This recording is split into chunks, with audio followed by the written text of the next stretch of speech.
Ready?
welcome. Welcome one and all to Thursday Music, making the Thursday people of making music on a Thursday people. How are we? I'm good. We've got some new faces. Welcome Dave. Welcome back James. Dan, Nico, big in the game. Let's do it. What is a guan? We've been trying to make some trap this week. Amazing. I just made a new mix of the one we made last week for use in one of my videos. So you heard the kind of slightly tweaked and perfected mix of last week's tune at the start just now. Otherwise, I'm afraid I've not made any other music.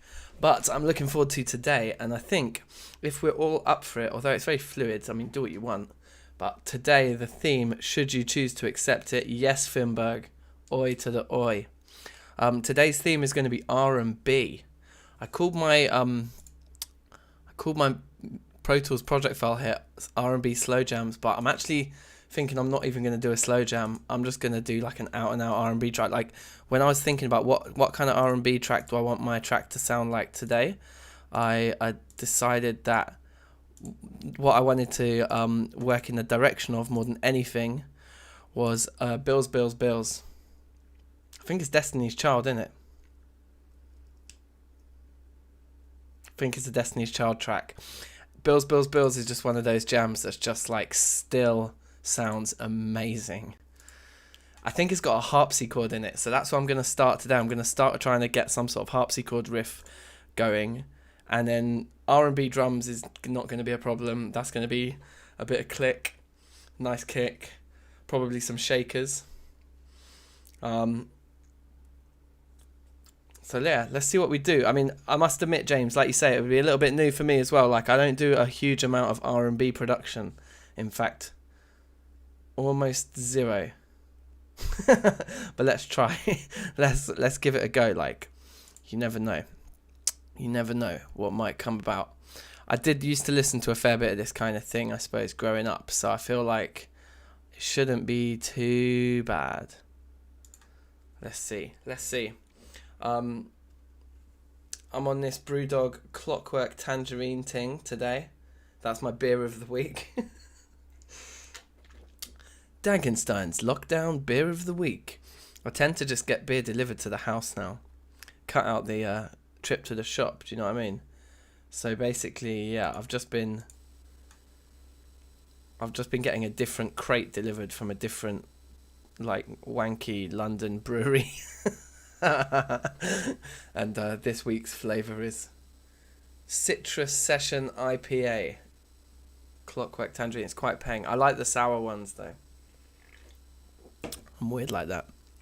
Alright, let's go. So, polysynths, I guess. We're going to be able to find some sort of a harpsichord type situation in here, or maybe we just need to look for like electric pianos and clavichords in here. Yeah, it might not be a harpsichord. It might be more of a clav. Let's see what we find in here. Wait, I thought I said citrus suitcase. I was about to say that's in keeping with my beer, but it's not. So never mind. Guitar-y clav. Okay, let's try that, because I swear some of these beats used to use like quite a lot of like quite cheap sounding simulated synthesized instruments rather than using like real instruments. But the other place that my mind immediately goes with this theme is acoustic guitar as well. So maybe we'll rock some acoustic guitar on it. So everyone, shall we say first check-in? You're going to try and get a clav harpsichord in this thing as well, right? Okay. Harpsy ting. Yeah, exactly, Nico. That's exactly what I'm talking about. Clavichords. So let's check in for first kind of like rough bounce. Like, how are we getting on at, 9:30? 9:15? Should we say 9:30? Let's say 9:30. It gives us a little bit of tired.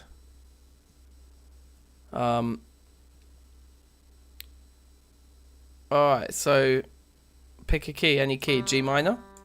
Who's feeling G minor? I'm going to go G minor today. 9:30 is blessed. Okay, cool, sweet. Let's do it. I don't want to click. Wait, maybe I do want to click to just hit a thing. Yeah, just do your own thing, James. If that, like, whatever you feel, whatever anyone feels to do, just do it. But, like, if you choose to accept it, the theme is there. Like, it's optional. At the end of the day, this is just a beat making sesh. Just make some music in 2 hours and just that's it. So I've got one note so far. It lasts a bar. I think that sounds sick. Let's make it shorter.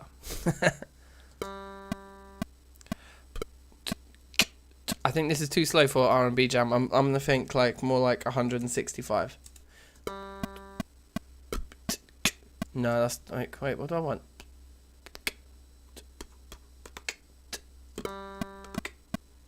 Sounds too fast. Are we talking like 140 or something here?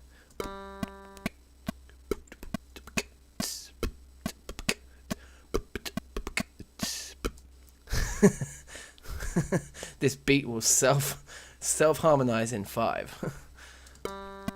Okay. Sounds a bit dead so far. Also, my headphones are just super quiet, or is this synth? The synth is just super quiet. Also, my headphones are a bit quiet. So let's bring it up. Okay. Yeah, fine. I think I want like a open, like a quite open, like arpeggiated thing. You just listen to Bills, Bills, Bills. It's such a rhythm. Like, it's so... Like, the production's actually amazing. If you listen to Bills, Bills, Bills in headphones in a dark room, trust me, you're having an experience. Like, the snare is so crisp, like rim shot, like, or not rim shot, cross stick snare. It's like... But, like, even nicer. Okay, so let's say we go up to the 5th next. Then we'll hit the minor 3rd. And then we'll bang the 7th on top of that. So nice like spread voicing here of our G minor.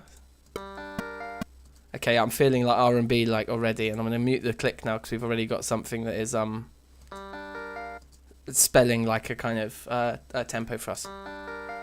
So do we want another chord on there splashed like bling? I think so. Like maybe quite high. So let's actually make this a bit more extremely... Okay, extreme is a bit too extreme, but I think jumbo is fine. So... Bling!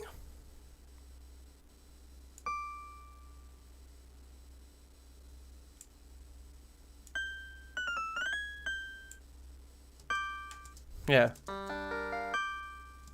Okay, it's alright, it's alright. It could be better. Do we want to get some of that nice like 4th dissonance in there and put a C in just for japes? No, we do not want to do that. Maybe just a simple triad. Got that R&B vibe, yeah, just arpeggios, innit? That's all you need. But I think that note up there is too high. Let's bring it down to here. Yeah, better. But I don't want it to be long actually anymore. I think let's go for something rhythmic on the top of the clav here. So like, and I think that dump dump dump rhythm where you kind of like put the 3 across the 4 is very common. And let's maybe try the 4th kind of dissonance there with the 4th degree, like the C in there like that. Yeah, okay. Yes, Javi's in the house. Welcome, Javi. How you doing?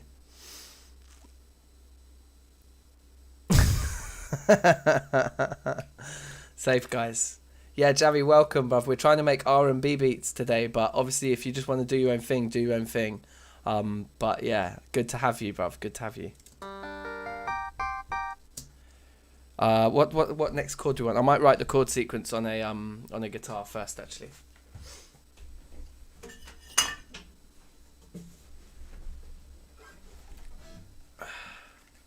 So like we got G minor. Ugh, headphones on the wrong side of the neck. Classic. Alright, there we go.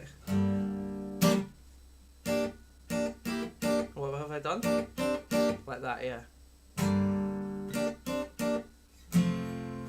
So we could just go to the bass thing, which would be the F.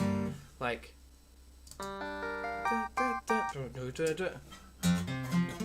that.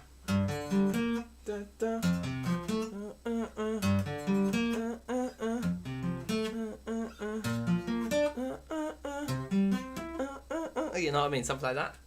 Should we just do that? Let's make decisions quickly. Let's go to the F. Oh, now my headphones are trapped around the guitar in the other direction. Honestly, it's a hard life being a producer. Okay, so. Boo doo doo doo. Blah blah blah.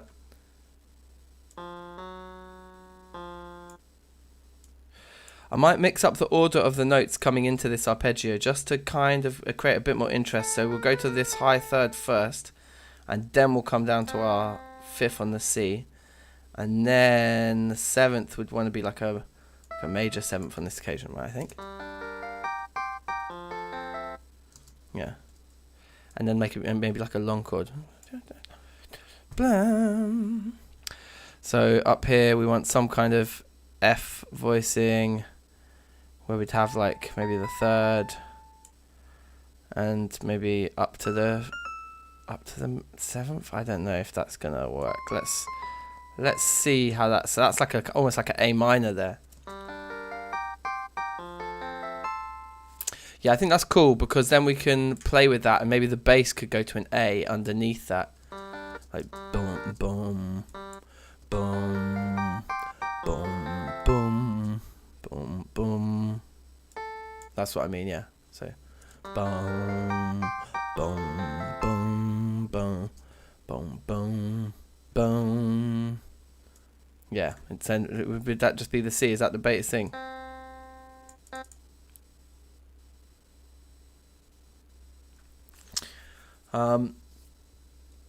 Sounds lit. Good, brother. I'm not sure about this particular clav though. Should we try and find a different clav now that we've got like something that we can loop?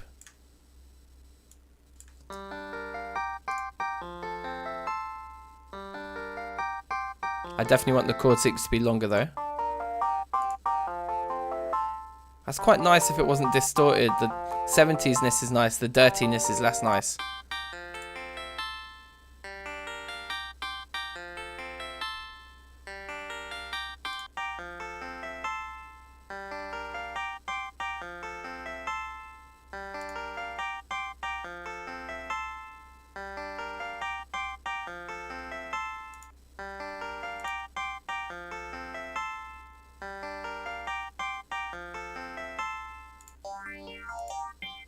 Too much phaser, bruv.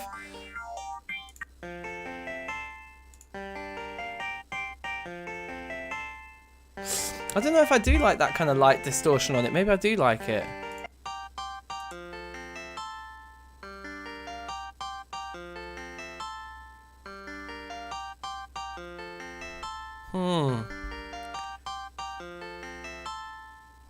Oh well, it's a type thing. No, it's not the right vibe. Alright, yeah, let's just go to the plain one. Oh, the one with the tone control was nice. It was a bit warmer.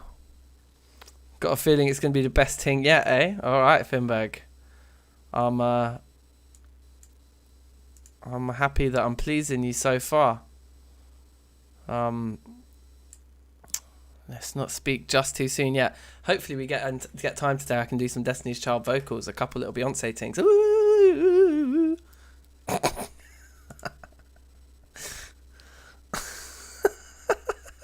Evil reverse bass. Too evil, bruv. Like R&B's supposed to make you feel like calm. Juno.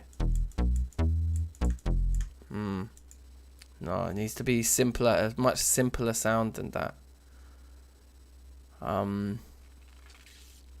Like a pick bass. Yeah. Just so simple, like just a simple sound. So for now I'm just gonna lay the contours, but then we'll come in and make it funkier and riffier in a bit. I think that's what I was thinking. Boom. Right, okay, yeah, to the third. I need to write more chords. Yeah, but that was one I was hearing, so. I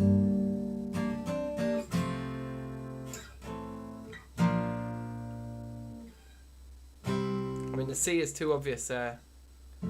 So.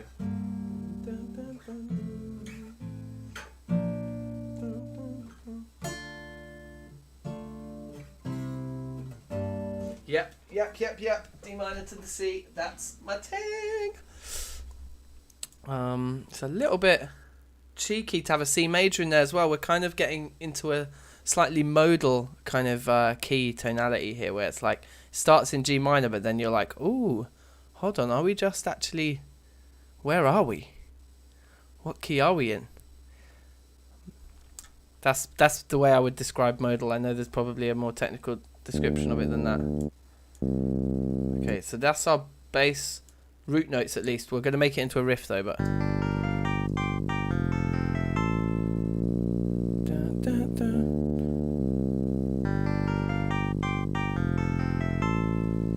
Okay, I'm going to mute the bass for now that we've mapped that out, because it's actually getting in the way of listening to the main riff. And then. Boom, boom. So then.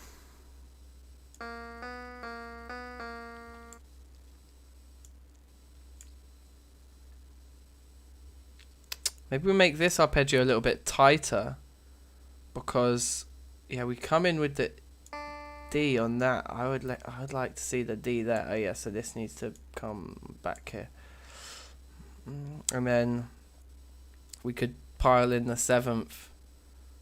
Probably also wants to be a major seventh on the E, on the A, sorry, there. And then what have we missed? We just don't have our fifth yet, which is the F. Up there. Yeah?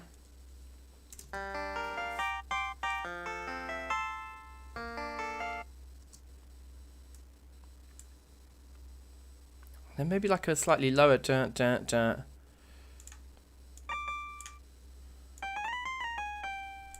Or just the same one.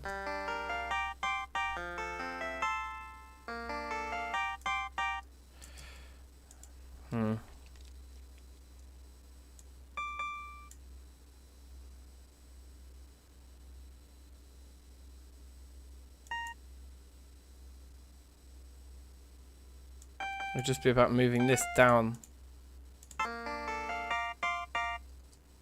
Yeah. And then maybe like a downwards kind of arpeggio to finish the thing. So, ba ba to the A, to the F, to the D. Just simple.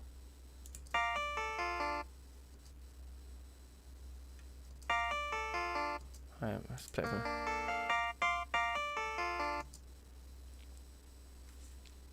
Up to the E, so then we'll get this one going down as well, but like it's moving upwards while the bass is moving down, yeah? And then the G there, but then finish on the C at the bottom.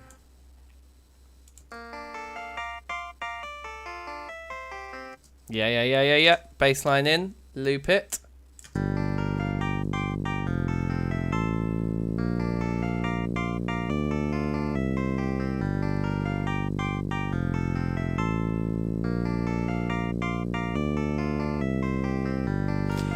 I'm feeling it for now. I think we might tweak it later. But let's add drums like.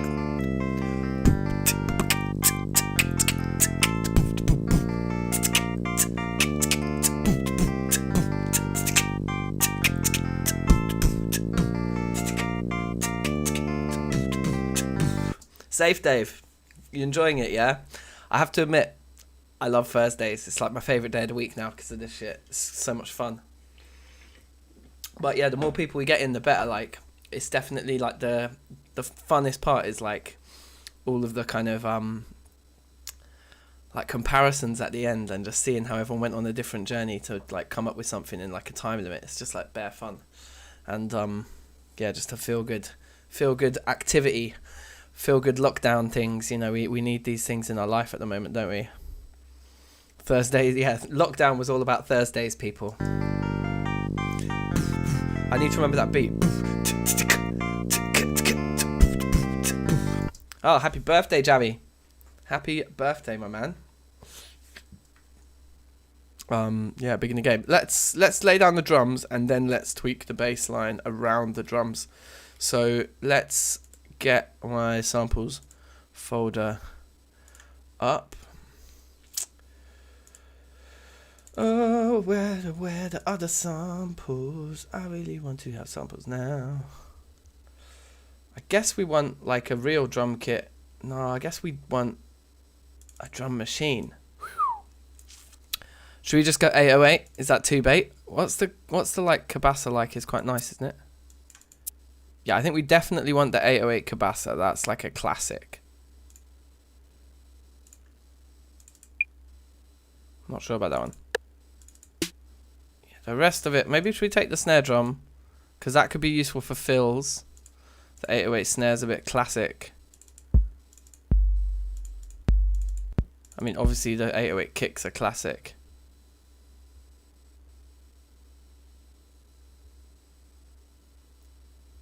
Left something in Dank Music. Did you indeed, sir? Let's have a quick cheeky look. Oh, you've got a beat in there already. Right. Okay, bruv. I'll play that at 9:30 when we're doing the check-ins, yeah? Maybe the hats.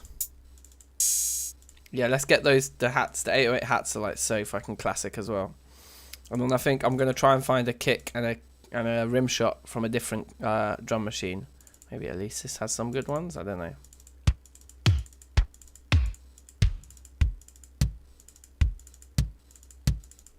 Quite like 5.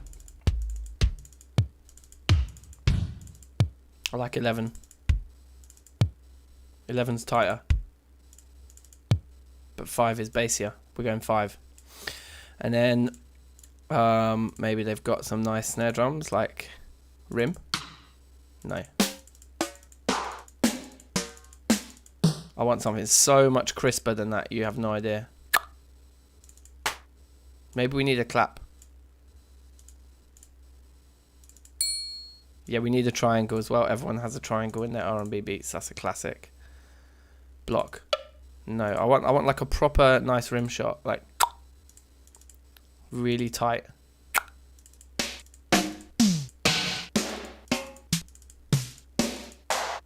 Nope, flopped.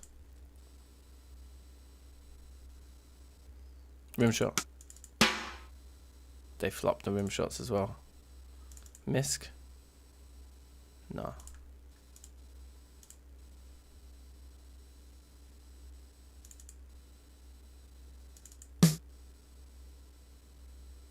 No, they flopped.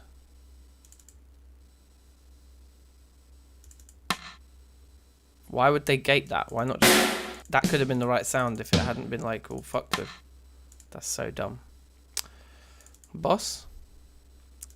Yes, boss. That's much closer to what I'm looking for. Yeah, let's go with it. Let's just go with it. Okay.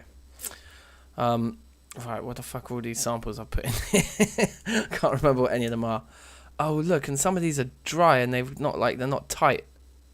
That's stupid. Okay. Well, let's sort all that out. Well, yeah, it's going to give me untold numbers of notifications. Oh my god. Why? Why does it keep doing this to me? It's not even... VLC isn't even running anymore. I need to be able to press my buttons without this excited thing coming up. Oh my god, it's not even finished. Okay, fine, whatever. Yep, that one was the kick I thought it was.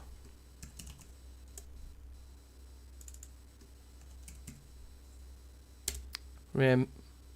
Oh, that it's actually working its way through them on its own. Okay, fine. So I just won't click them then. Clap. Triangle. Yes. So good. That triangle is going to need to have bare reverb put on it. Is that the open hats? Which means that this one will be... This hat's closed. What's this one? Oh yeah, the 808 snare. And then what was the first thing we put in? The cabassa, wasn't it? I'll just call it shaker. Okay, shaker, mover, maker. Let's put the hats and the open hats above it with the shaker above that. Snare there, kick at the bottom, rim next to the snare, and the clap underneath that, triangle right at the top above the shaker. Okay, that feels like a kit. Now, kick. Oh wait, now we need to tighten up our samples because some of these are not standard. Let's bring these back to regions for a second. Bring everything down and then bring everything big. Okay, that feels nice. Let's bring everything to the top as well, so that we can make sure that all these samples are nice and tight. I don't know why you would make a drum sample pack and not just do this stage, but it's shocking how many don't. Oh wait, is it because this rim shot's got like a lead in? Maybe we're just looking at it in way too much detail, but I'm sorry, I want these to be tighter. Let's get rid of all that. All that. Is this as big as the waveforms get? Yeah, cool. Yeah, I feel like fuck that. Like, unless this makes the rim shot sound crap, we might bring that little bit back in. But I think I want everything tighter to the beat. Please. We can actually go back to grid. How's the rim shot sound now? Sounds fine. It's not clipping at the top, so I think that's all right. So now we can maybe make these just a bit smaller and get to work, fam. So what do we want to do? Let's mute everything that we don't want to play with, and let's just get our rim shot and kick pattern working for us first. So right, like that.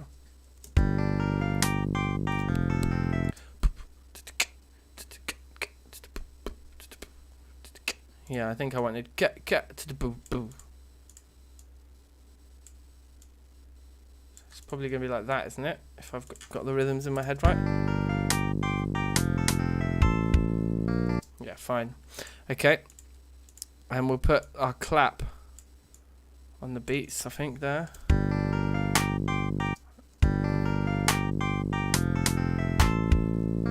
Yeah, okay, sweet. Snare, I think we're going to use predominantly for fills, so I might just allow that for now.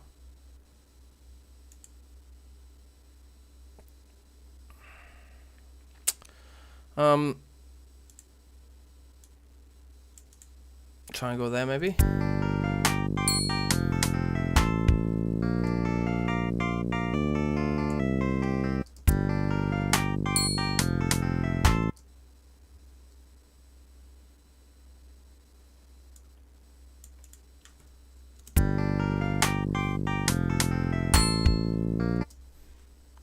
Triangle's super loud, but otherwise, yeah. Just gonna move my master track next to the drums for a second, just so I can see how they're all playing with everything else. In fact, firstly, let's just see how these two are playing. Bass very loud there. Let's bring everything down just a bit. We just want a bit more room in our mix. Okay, nice, nice, nice. Right.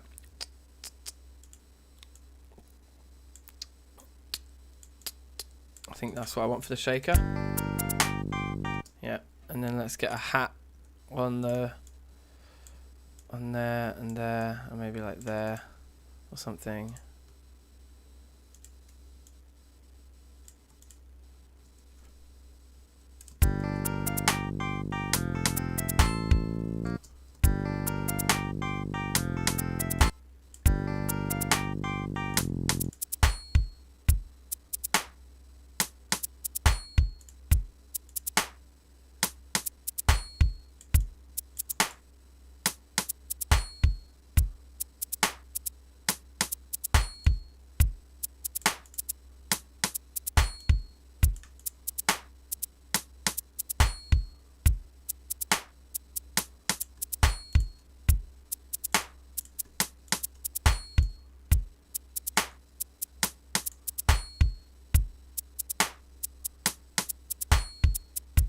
Getting there. Yeah, I quite like that on the beat one actually. So we've got everything in apart from this snare.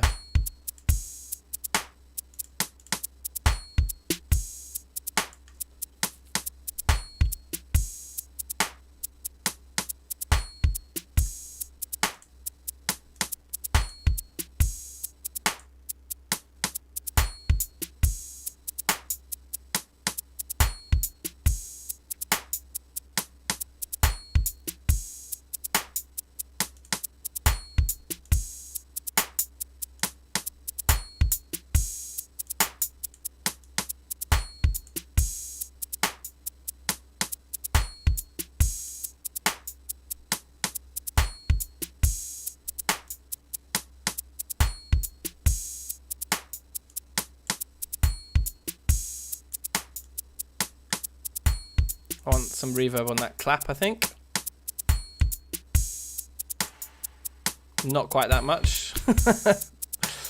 Short plate ought to do. Yeah. Yeah, nice. I think I want that on the triangle as well.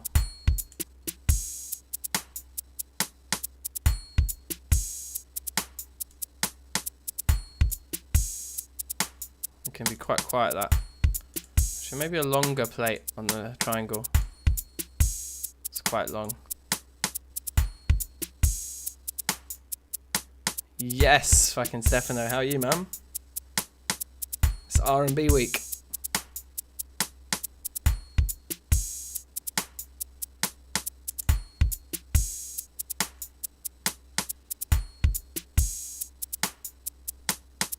Now, how's this with the riff?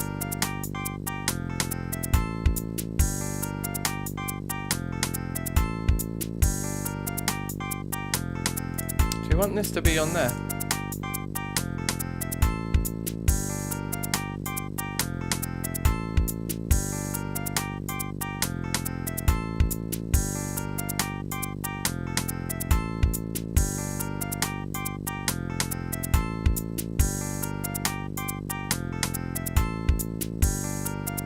Quite like it.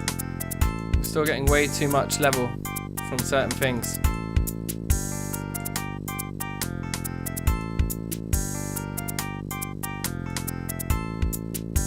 Just everything is just exciting it. Maybe it's a shaker.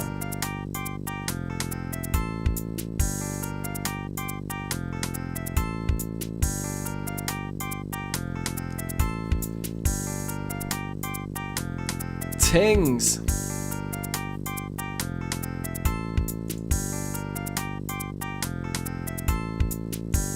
Bring the levels of these down a bit still. It's just that first beat still clipping.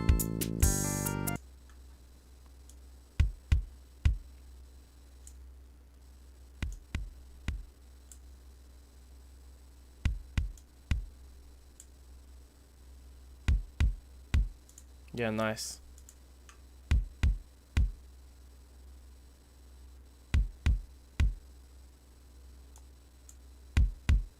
So I'm just going to mix the drums around this kick now.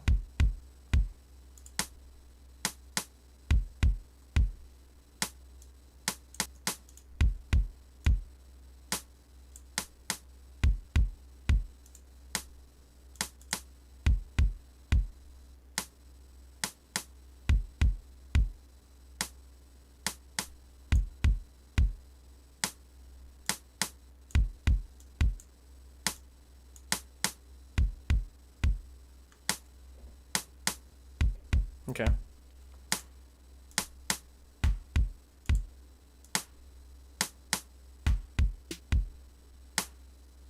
I want that reverb that we had on this snare at the end as well.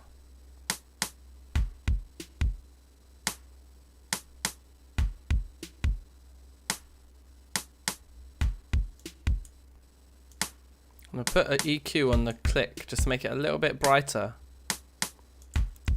But the best way to make something bright is take out the lows, don't add the highs.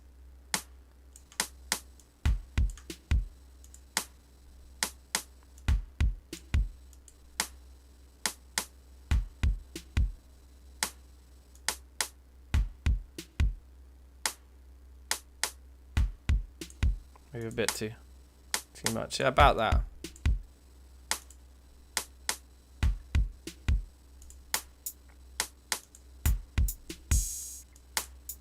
These hats can come right down. The shaker I want to be loud. Yeah. Okay. I think we got our rhythm. Triangle's way too loud. I want that.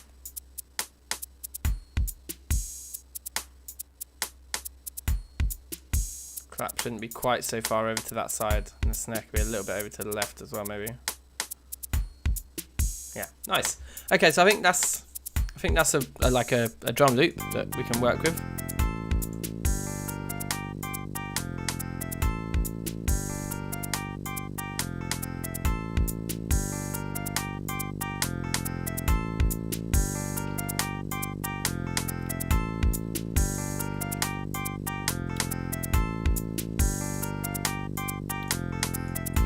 The instruments are just a bit too loud still, and the bass line is just dead.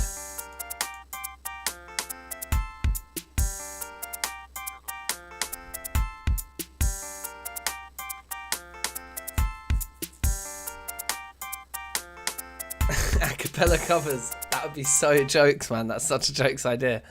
I'm well up for that. Me and a friend of mine did that to Daft Punk's One More Time once. It's really, really funny, actually. I'll tell you a story about my first YouTube channel and how it has thousands of subscribers and I don't even know the password to it. I'll tell you that story later on. Stay tuned in to the end of this stream and I'll tell you all that story. But yeah, on that YouTube channel, there's me and my mate doing an a cappella cover of One More Time by Daft Punk. That isn't the reason why that channel got blew up, but there is another reason. I think it was on that same channel. Anyway. So we've got our rhythm. We've got this clavichord part, which I think is fine. Oh yes, what we want to do is actually loop the drums a second. Let's loop them and maybe tweak it so the beat doesn't repeat the same every time. Like, I still think that open hi-hat is too loud.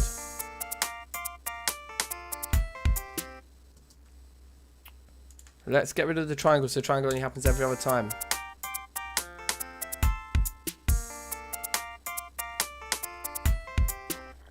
Yeah, cool. And then maybe get rid of the snare. Well, I don't know. Maybe just have a double here at the end. Have it once there. At the end, have a double. Yeah. And what about this then?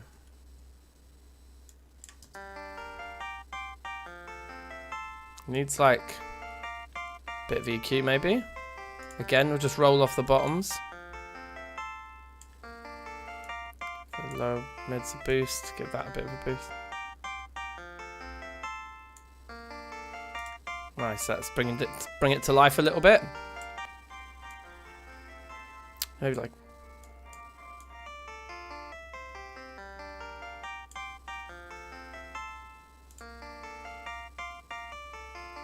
What we're going to do is we're going to do this classic trick that I like to do where we're going to duplicate this track and have it as a pair. So we'll call this clav, but then we're going to call this one clav rev. And so the clav reverb is only going to be on its own channel here. Lots of people use buses for this, but I'm lazy. What this means is we can pan them separately. So now we can put the clav's reverb over on one side. Brings it to life.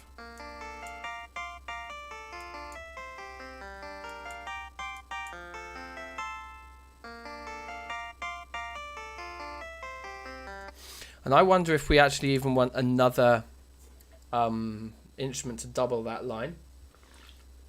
Like another synth, a totally separate synth part. So maybe it would be like an EP or something.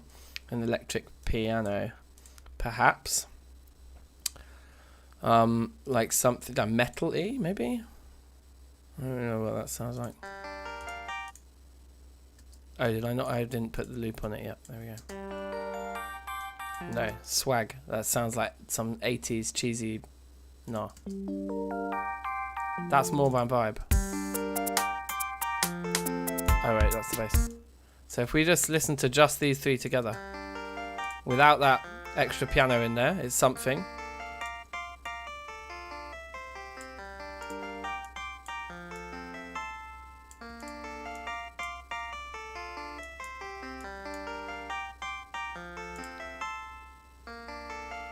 It's quite thin, right? But then if we add this in,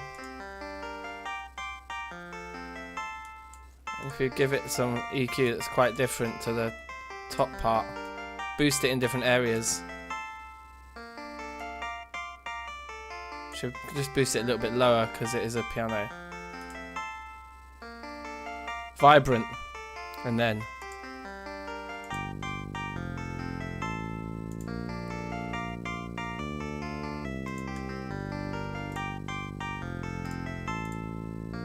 I might make this jumbo still, and then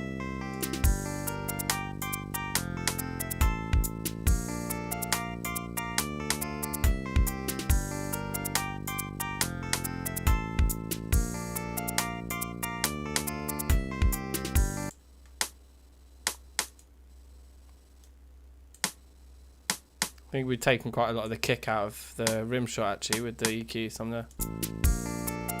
Yeah, just bring a little bit of that back in. It's a little bit too tinny. Okay, right, let's make a bass line now. Maybe quite rhythmic. Maybe not quite that rhythmic.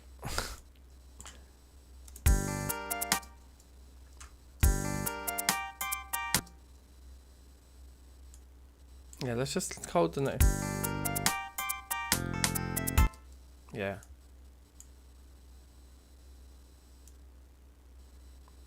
Maybe like bum bum like that.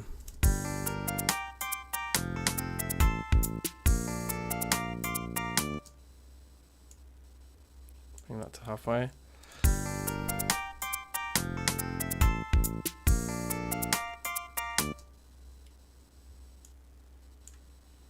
Yeah, and then this is where the bass line will maybe or something.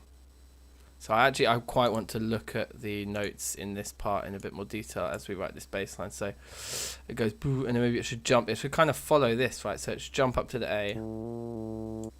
Maybe it should just, yeah, it should just repeat this arpeggio, but starting on the bottom one like this.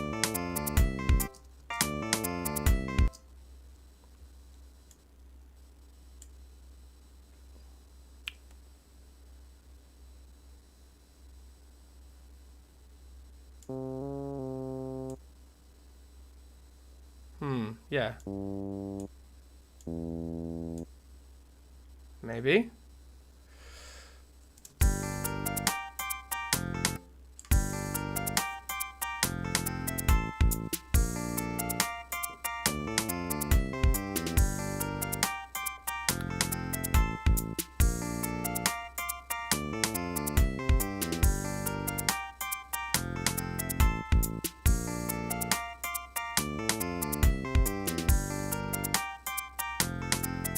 Could it be an octave lower, this bass line, or is it just going to sound ridiculous? It's going to sound ridiculous, isn't it? It's too low, too low. Okay, well, so we just want it maybe to sound a bit bassier. I think, again, what's probably going to be most useful is if we have like a second synth, like a sub bass, doubling this part, because I really like the top end of the bass sound that we have already, but it'd be nice to have just like a sub doubling it with it. So that would probably need to be in vacuum 2. And we just go for something like whatever it just says, like simple. Is there one called simple sub? I feel like there's one called simple sub. Wooden bass. That's very bassy.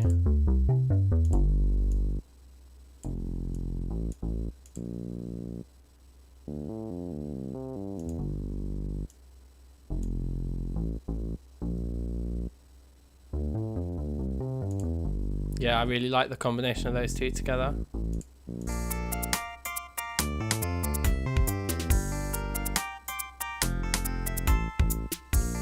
Still feel like it's not loud enough in my headphones. I think that might even be boosting the volume you lot hear it at.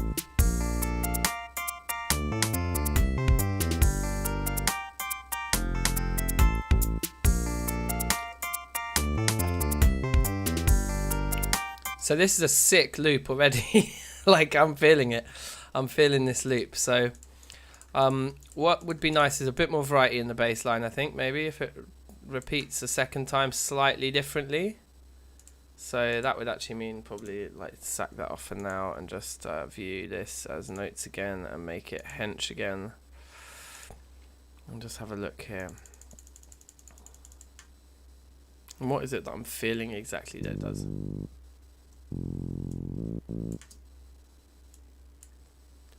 I think okay, actually it's going to be useful to have the drum part looping over the top of this while we work on it,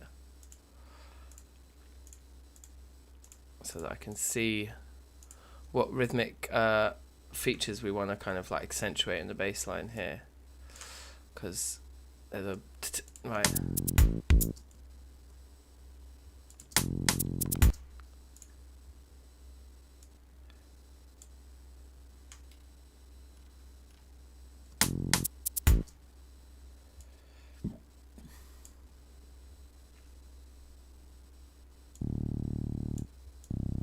Maybe just like that. Yeah, but I want them faster. I think I heard it like that. I wonder if the E would work in there. Probably not. It's actually quite nice, just like the kind of laziness of it. I like. Boom.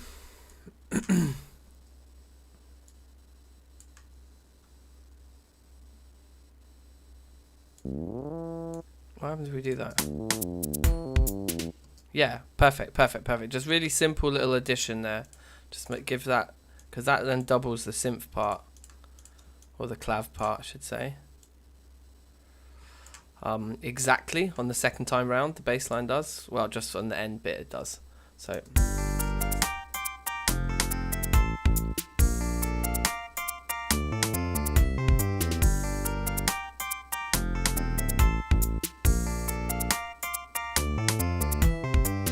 Yeah, really like the high note in the bass there. I don't like so much this E here. I think it makes this bit sound too rhythmic. Bow, bow, bow, bow. So I think we just want bow, bow, bow, bow, bow. So we just extend the F. We won't go to the E on the way. It's muddy because I haven't updated the bottom one yet, because it's on two parts. So just delete that. Bring that down and then... Yeah, better.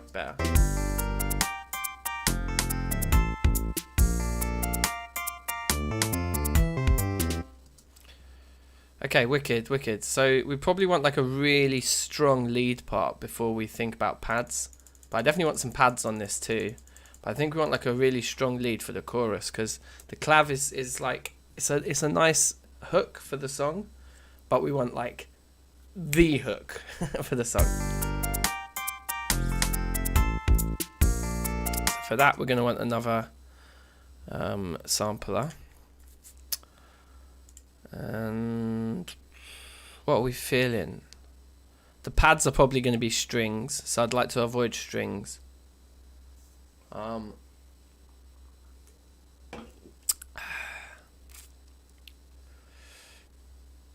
Maybe just like some kind of a synthy type thing. Digital lead. Let's just try something really simple for now. The other thing we could do is we could add some acoustic guitar in. I think that would help with the R&B feels. Okay, that's definitely not the sound we want. But I like starting on that note for the melody. So we'll call this melody. Or should we call it hook, actually? It won't be. The melody will probably be, someone will sing it.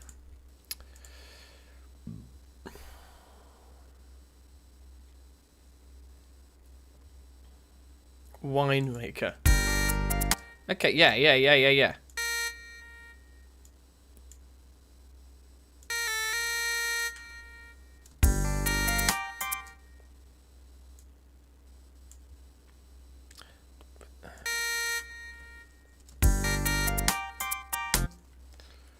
I mean, even just something like that, it's just going to make that chorus pop. And make you feel like I've arrived in a chorus, whereas like a verse wouldn't have it. Then.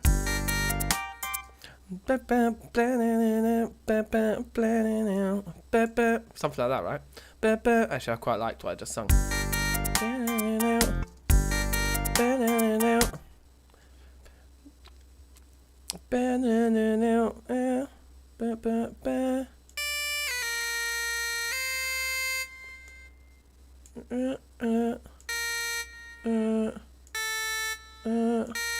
Simple. Yeah, and those short notes quite nice. Maybe we'll make this one even longer to accentuate the shortness of the ones after. Yeah. And the slight delay on it's alright as well. It could be quieter.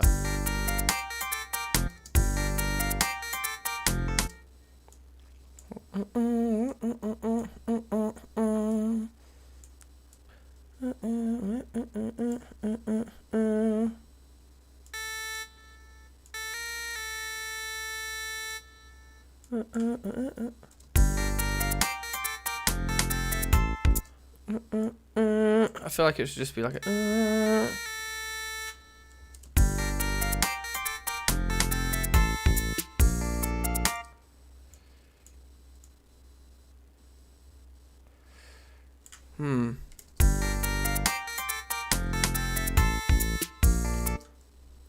da da.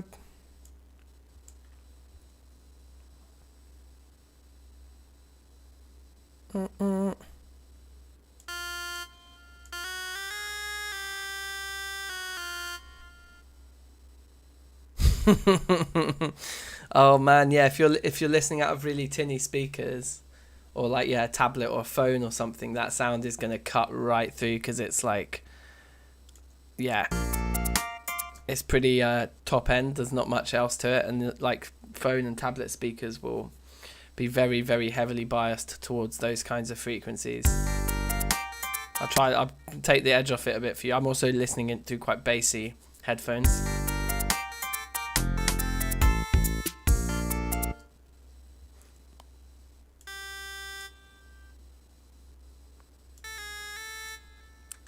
Yeah, maybe.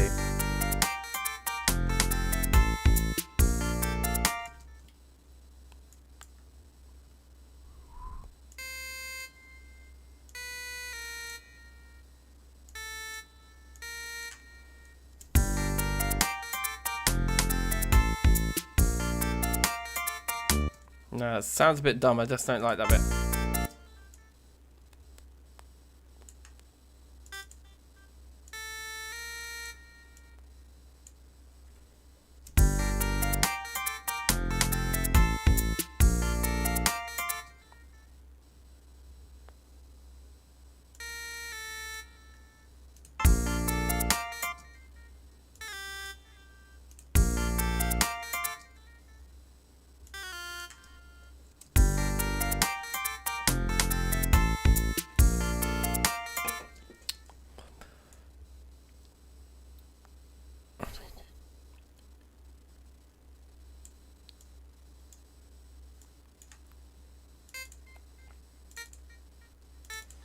I think actually, if we just emulate, like, that's the same kind of thing we've done in the first episode.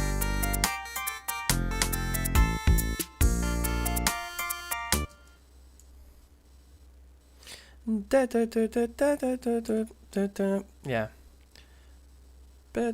So again, we kind of want to be looking to like the bass line here and maybe harmonizing with it, because the bass line's already kind of doubling the contours of this guy.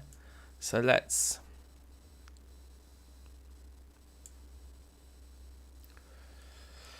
thinking that we're starting on the D there, because that is a D minor chord. The most flavoursome thing would be to go up to the F. It's quite high compared to where else we've already been with this melody. But let's see if we can get away with it. It's an octave leap.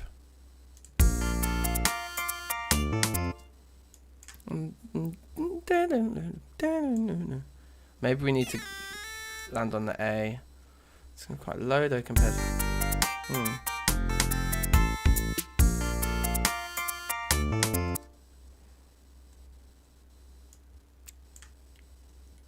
What did I heard something before that sounded better.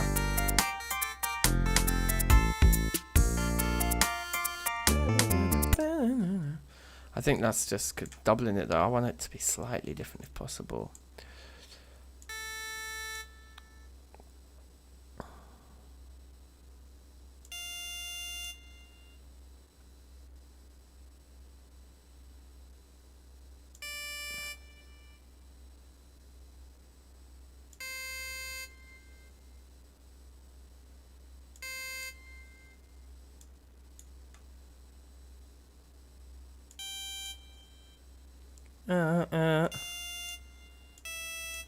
That was the rundown I heard, and then yeah. Okay.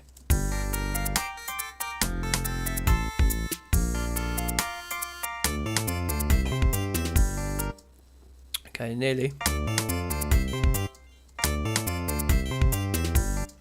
One of them's in the wrong place. Yeah, that one's just in the wrong place. That didn't help.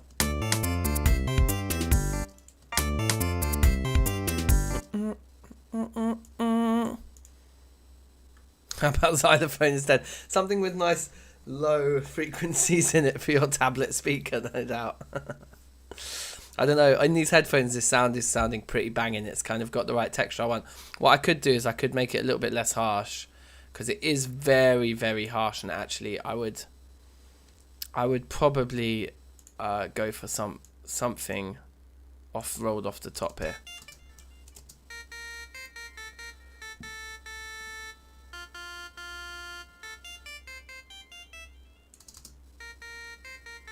That means we can get it louder in the mix. Safe, Daniel. Check it out.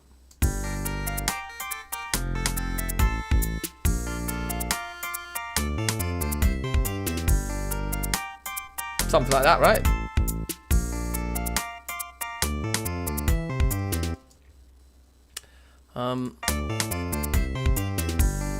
Yeah.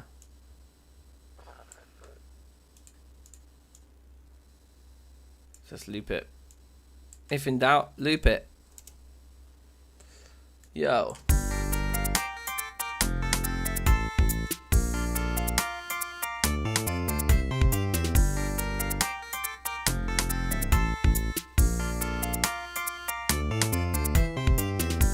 You know what, actually? This melody, I don't want it to be exactly the same contour as the bass line. It's kind of bricking it for me. I'd rather...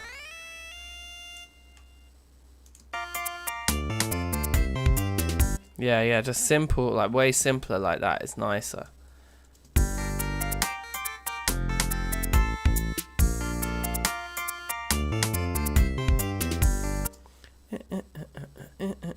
Yeah. It's better. So we can kind of start structuring this, I guess.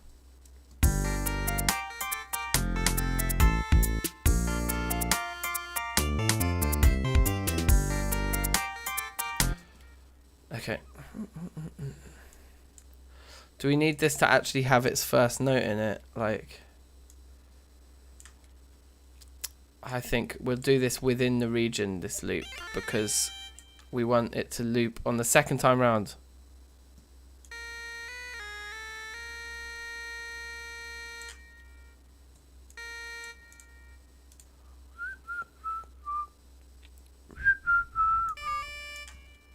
Right. Oh, I put that totally in the wrong place. All of this is in the wrong place. It needs to be there. And I guess we do want that there as well, right?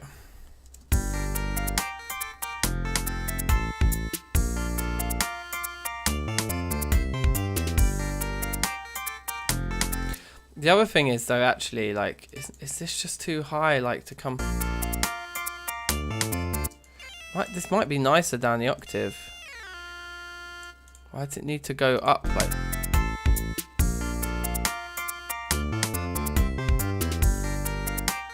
Yeah, way, way better down the octave.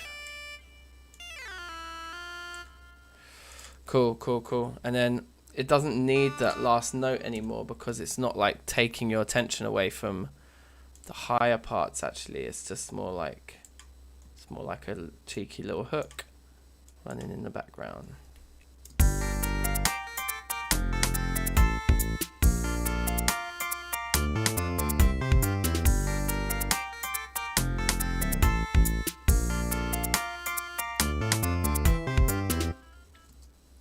It's sounding quite busy now, but this is going to be like, often what I'll do is this, where you kind of build up the climax of the piece, of like having everything going at once, and then you structure it. So we'll only actually be hearing all this stuff together, maybe once at the end. I could put like a mixing compressor on this now. Yo, that little slight slowdown there made me want to save, bruv. When I load up a plugin and Pro Tools starts to freak out and I realise I haven't saved since the beginning. No, that's not the one.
Not bad. We're feeling all right about this.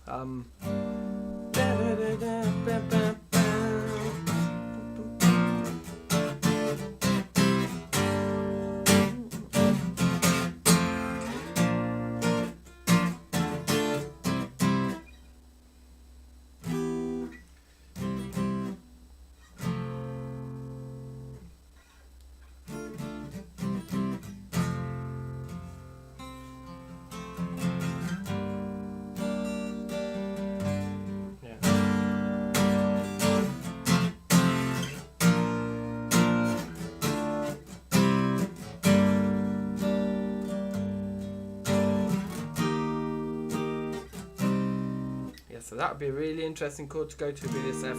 This E flat would really turn this whole thing on its head.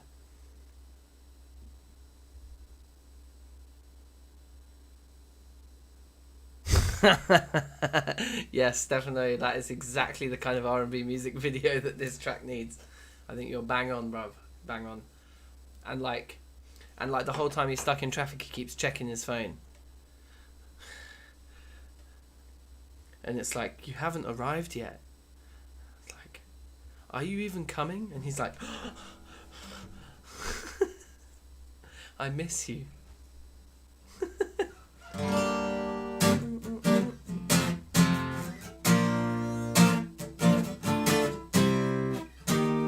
So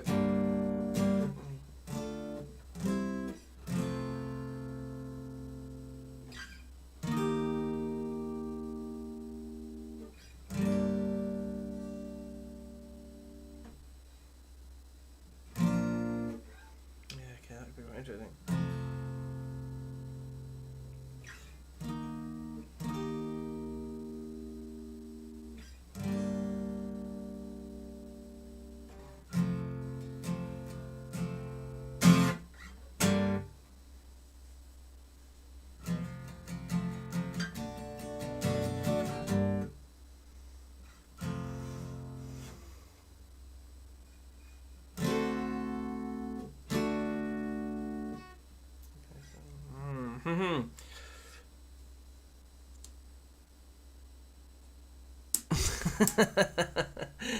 Yeah. All the other drivers are like throwing their coffee cups down, like, come on, let's go. He doesn't care, because he's in love. So I'm thinking about a B section, some more chords. Let's just vibe with this.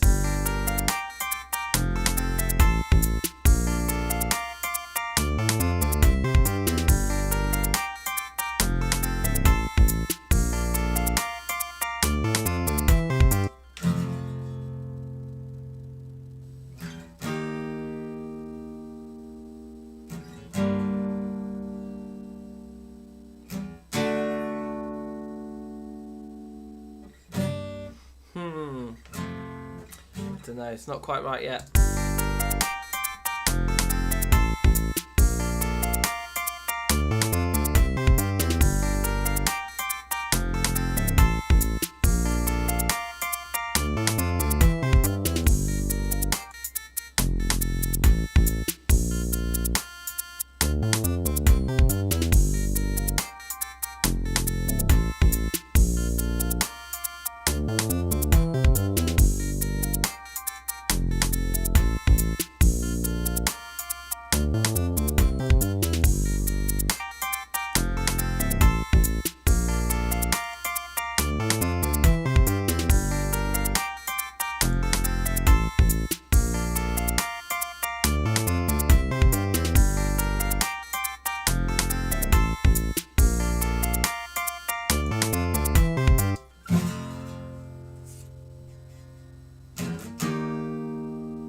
I think that's just it's too weird, like too weird a chord change. It's nice. I would definitely use it in a song that wasn't trying to be an R&B tune, do you know what I mean? I think let's just try and structure what we've got a little bit rather than working on a B section just yet. Or maybe go for a B section later. But I think working out how this stuff comes in one at a time. I mean, I think it obviously starts with, let's just grab it all and just loop the thing a couple times.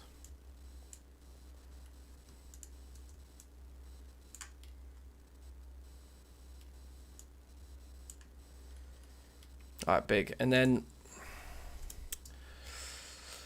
no bass, no lead, just also no hats. I don't want any of these hats in my intro.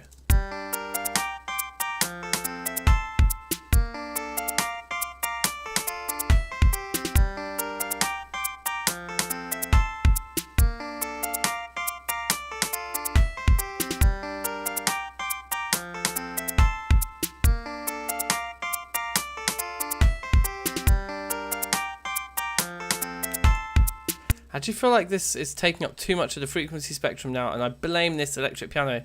We want this to be more of a texture than like making this thing take up lead part. Like, yeah, that already sounds better.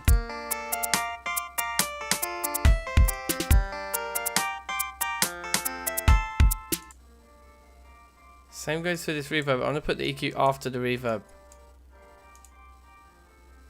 Make it.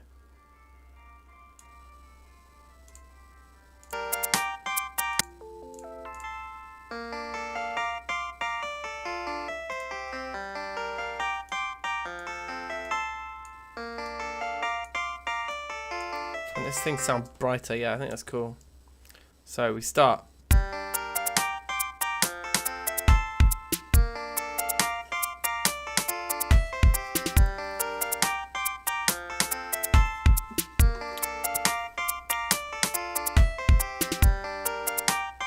Let's not have any of the extra snares in for the first half of the intro segment as well. So what does it sound like if we just have the electric piano doing it at the beginning?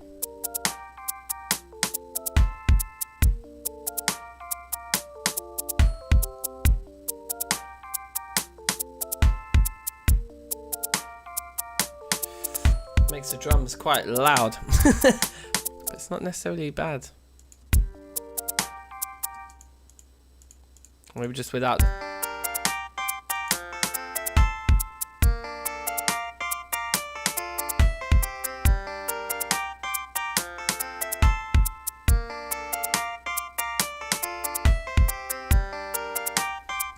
Okay, this is where we need some strings, so I can just hear things happening now. I can hear it.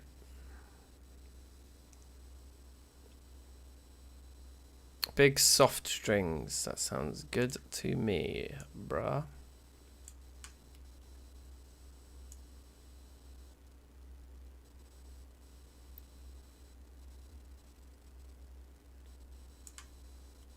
What have I confused myself? How have I confused myself? Oh, scene. Yeah, okay, so it's here.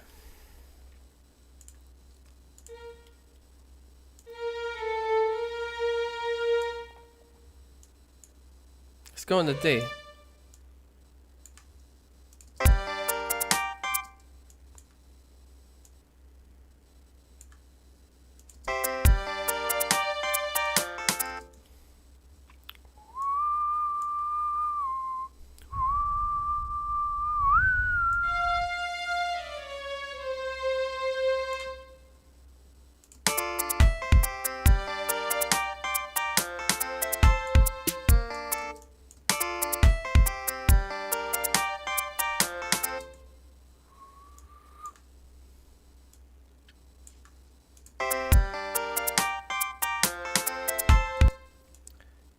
Yeah, I know what I want. So we want some nice chords here. I think the D on the top's nice, and then maybe just like go with the, maybe just the fifths, like just.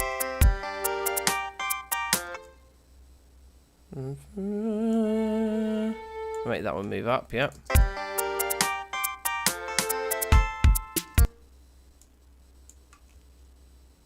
And then like same again, but with it and the F at the bottom.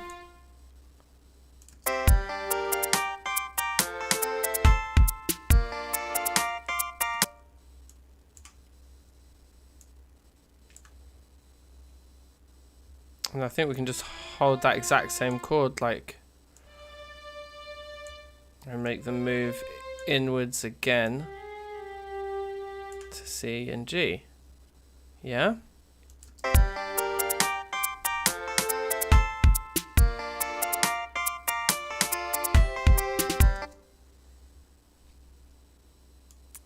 It's nice. And if we had more time, maybe we'll do it later. We'd automate those so they really like swell, so the volume would come up. We could do it in a minute, but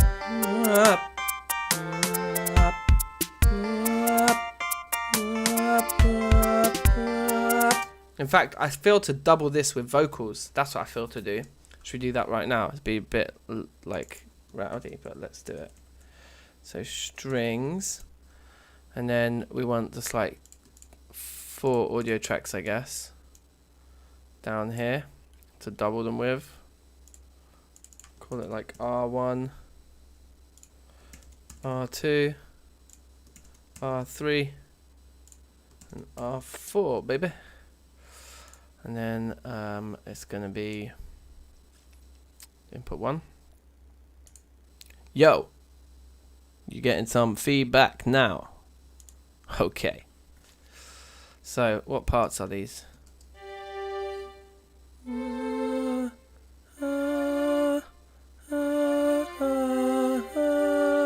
Is that right?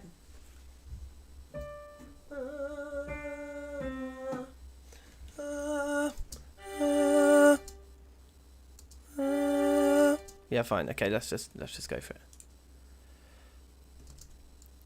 it. Without it soloed.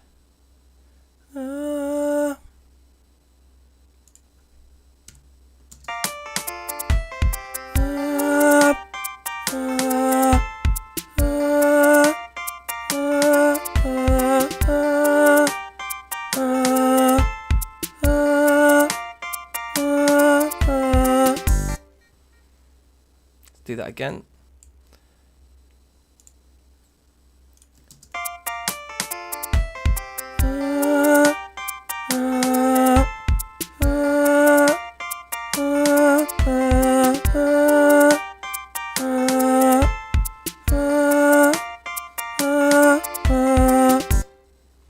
Big, and then the bottom part is a G, an A, and an F.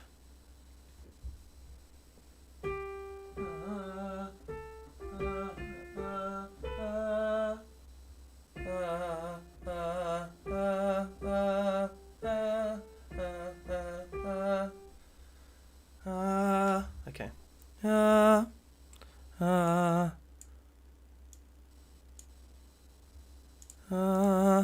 Right.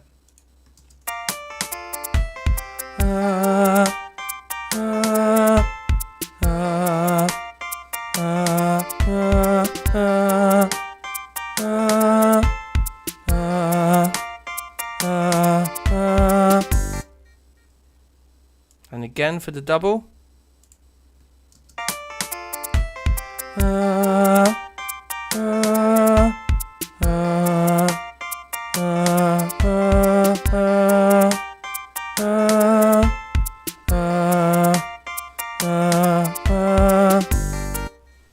Big. Speedy vocals. It's a speedy vocal take. It's just going to add a nice texture along with the strings. Going to make it make them swell a little bit more and make them feel a bit more like natural. Hopefully make them feel like they might have been played by a real you know, like string quartet or whatever. Probably not, but minor. It's gonna add a lot though. Like texturally this will add a lot of interest because we've got so many synths that ain't sounding very real right now. So this is gonna breathe literally a bit of life into the mix, I'm hoping. I try to kind of make my cuts like a little bit uneven so it's not all the takes cutting out at once. So it doesn't, like, if there is any hiss in the channel, you don't hear it. It's a theory of mine.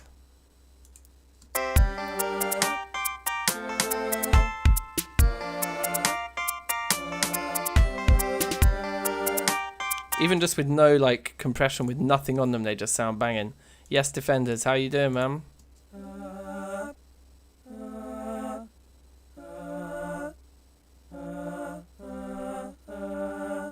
Great.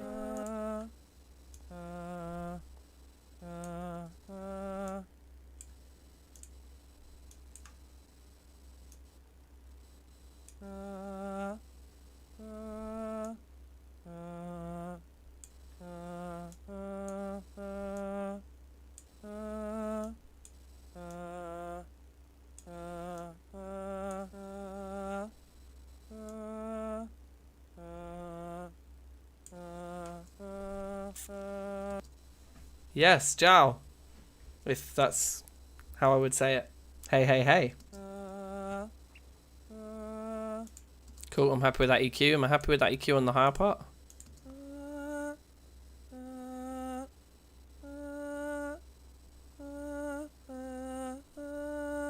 Yeah, cool. And then maybe just a nice little bit of reverb on these. We'll finish the job. Again, like I want quite a tight reverb on these. Let's not go overboard. It's so easy to go overboard with reverb because it just makes things sound smoother.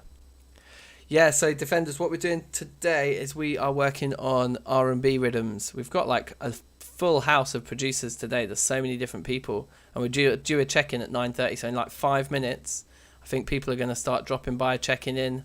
It's going to be really interesting to hear what everyone else has come up with, but yeah, we started this from scratch like an hour and a half ago, or more like an hour and 15 minutes ago.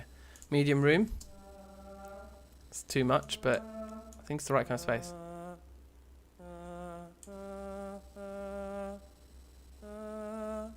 Bit much. Yeah, let's go with that much reverb on them. And then all together, the 4 parts.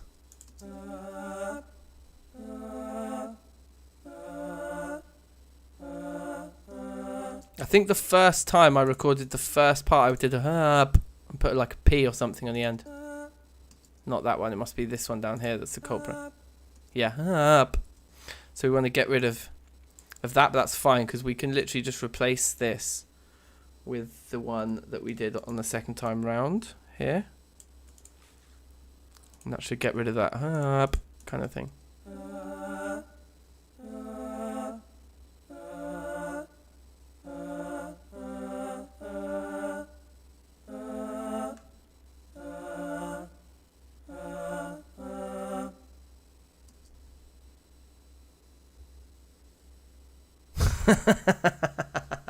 That's amazing. Cheeky little duet between the tablet. I like it.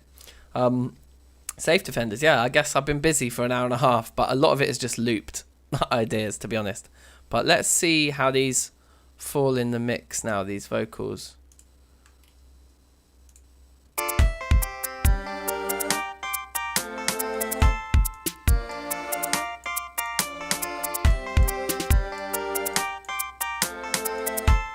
Nice. Make them really wide.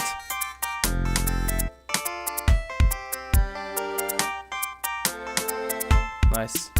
With the strings in the middle.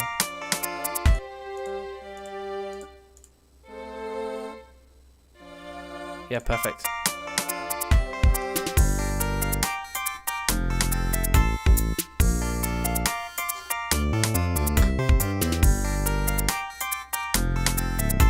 I think the clap's a bit loud. I mean, it is the main part of the tune, but still, it's a bit excited.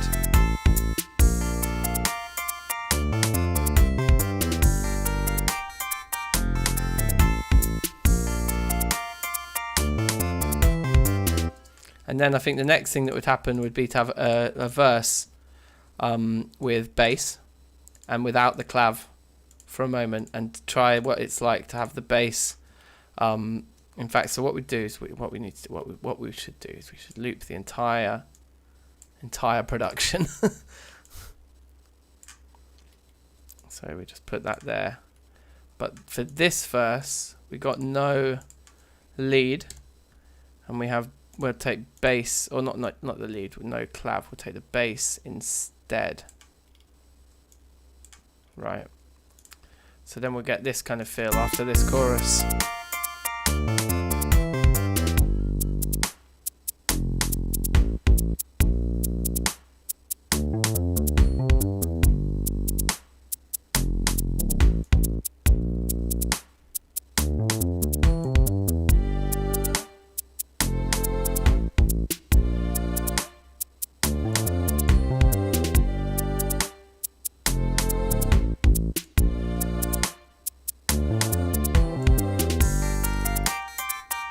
So like a big dropout there would be ideal, I think.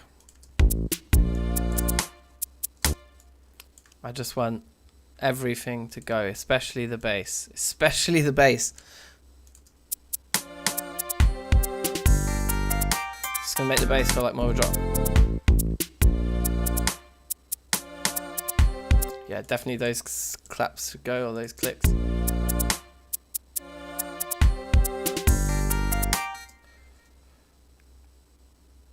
I think get rid of that kick note there, get rid of those, get rid of those.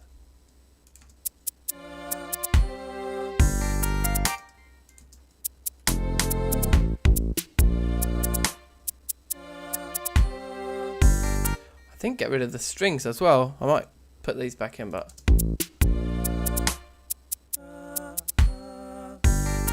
yeah, put the strings back in. Quick showcase thing. Yeah, Nico, let's do it. Send me an exclusive. You're not ready for Discord. All right, yeah, send me an exclusive and I'll play it. Do you want to hear what I've got so far from the top, bruv? Here we go. You ready? I'm going to go get a beer while it plays. Boom.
Safe.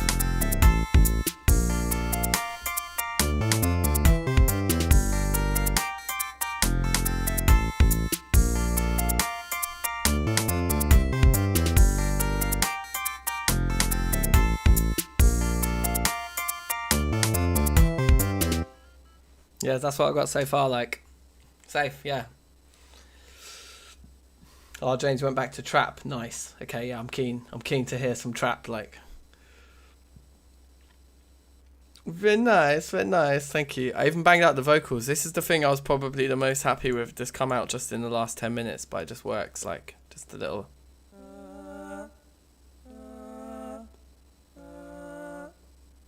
The strings.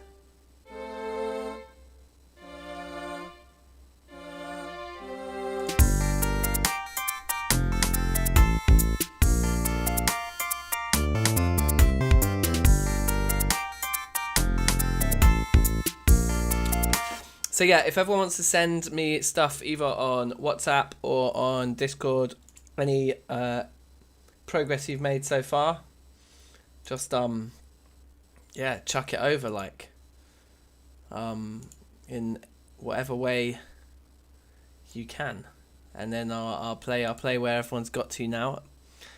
You sent it on WhatsApp, Nico. Okay, cool. Let's play Nico's one now then. I never keep WhatsApp web open in the background when I'm actually making stuff, because otherwise it's going like boom, boom all the time. Pissing me off. Okay, so here's Nico's rhythm.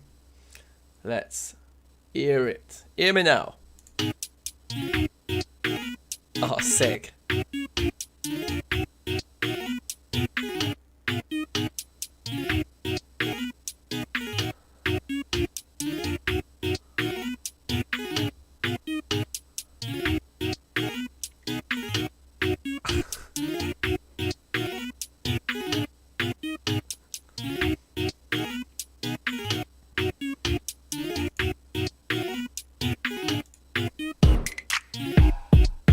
Yes. Oh, sick. That is not the bass note I was expecting. That one.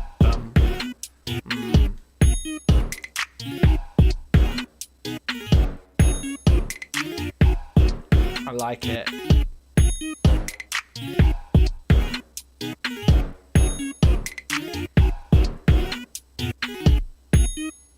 I love how you went for the essential R&B triangle as well. Definitely. I feel like you got the right kind of harmony going. Like the chords that you chose feel like very, very reminiscent of that, of this kind of era of R&B that I was particularly going for. I mean, R&B is such a generic term; it could mean so many things. But in terms of that kind of era I was going for, I think the chords you chose seem to really hit it nice. Where you send in, James, you can send it to me on my email as well if you want. You can send it to me, drop it into the Discord channel. You can get my number off Dan or whatever and send it to me on WhatsApp. Any is good. Woodblock and triangle, yeah, it's amazing. Yeah, the orchestral stab is very much R&B, yeah, exactly. All right, so I've got Botchby's one here, I've got Dan's here, so we'll play that next. So hear me now, Dan.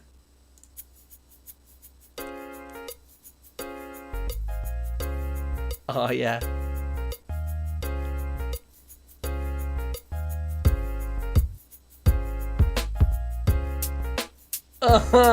Yes.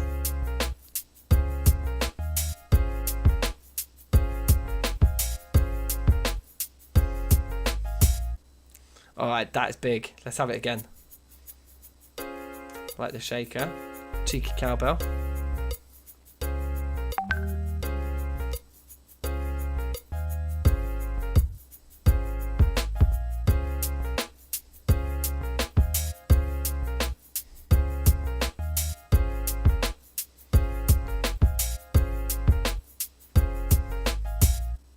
Yeah, man.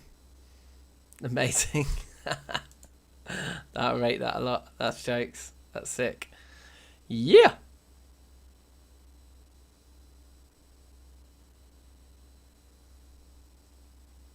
Yeah, classic Jamelia. Jamelia things.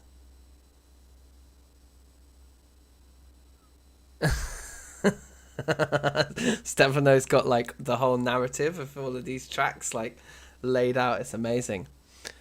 Yeah, no, very nice.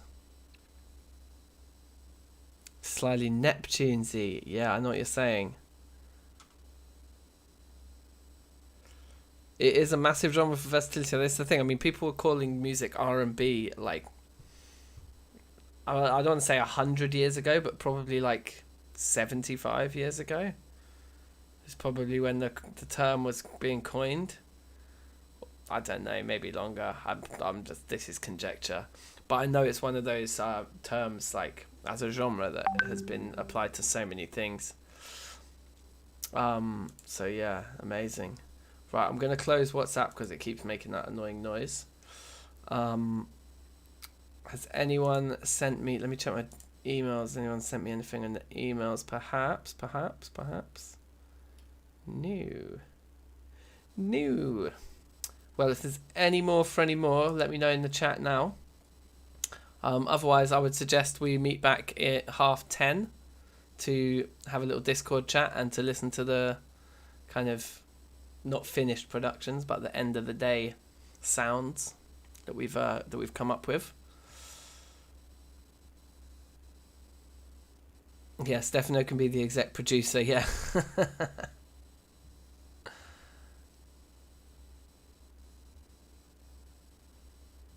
Cool. All right. See you at 10:30, people. Boom.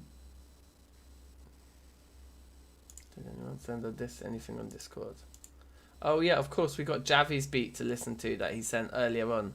Now this was sent at 8:25, so I'm thinking it's likely he didn't start this at 8 o'clock. Nevertheless, let's give it a listen.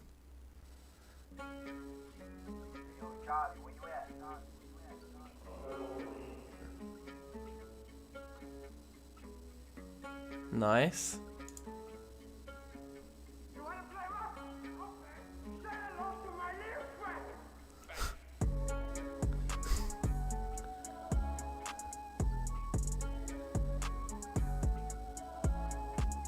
Love the vocal samples.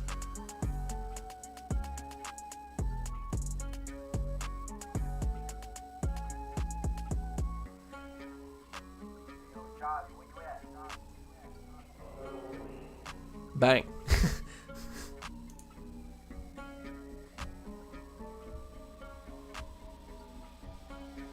Still looking Charlie. I know there's a couple of the samples. Those the vocal samples there are really nice though. And the signature Javi flutes. It's a nice rhythm. I think that was another sample that was in the last rhythm as well. We've all got our go-to samples. You know what? I still haven't put a reversed cymbal in my beat today, so we'll have to do that. All right, safe. See you guys at 10:30. Yeah. Big in the game. So what are we gonna do with this beat next? Let me just listen to it again and get back in the mood. Actually, I need a toilet break, so I'll be back in a sec.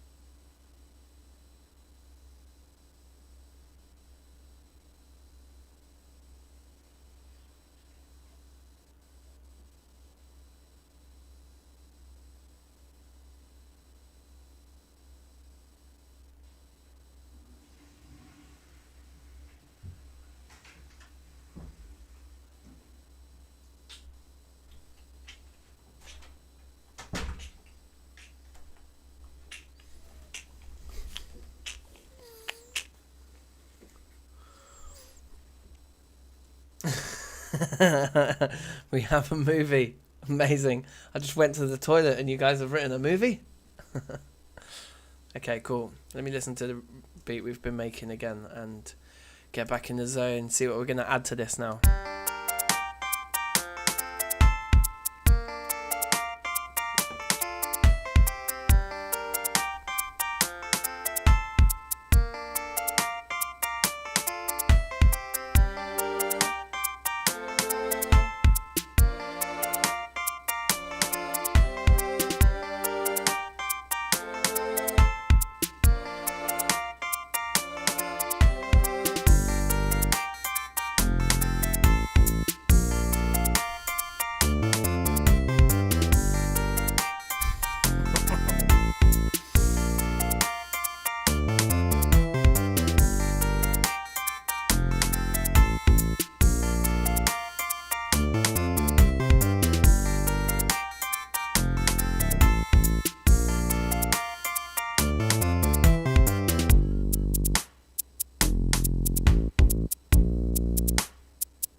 transition from the chorus into this second verse could do with some tweaking, I think, some work.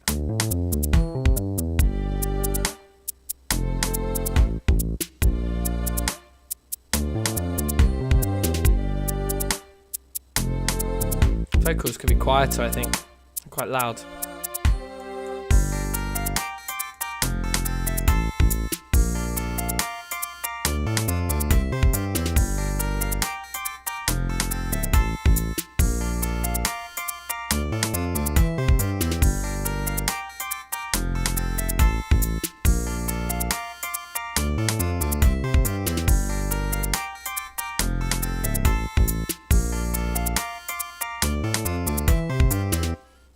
Alright, let's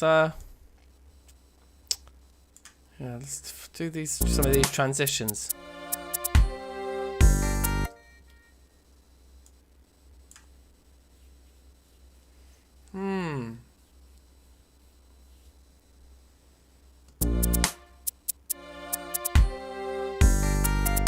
Yes, Ian.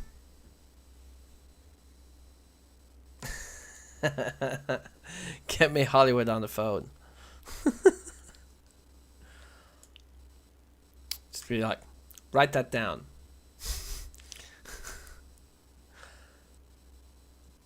Do we want to tweak which drums are here?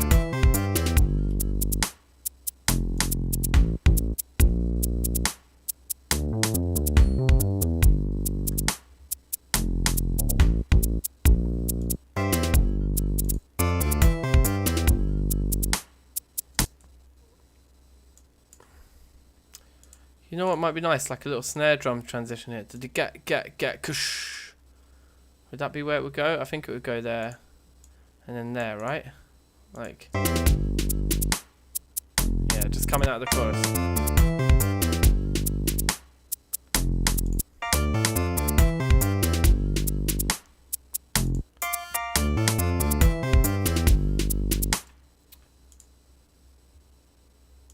I'm going to need something here as well to kind of bridge this thing off.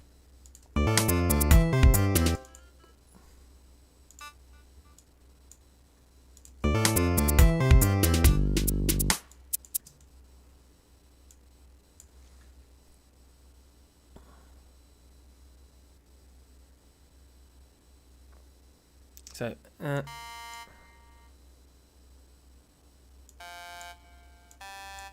something like that.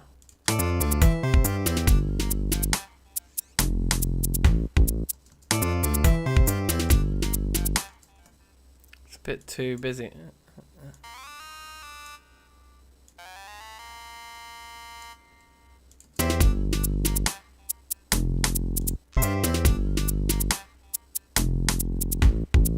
Maybe.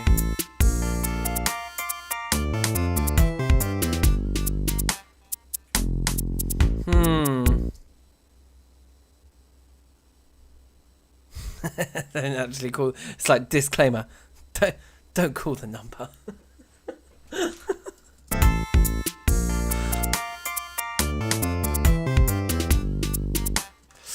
trying to like make it line up with this snare here, but it's just feeling too busy. Is it just better with nothing? Just that note? Or just maybe that? Yeah.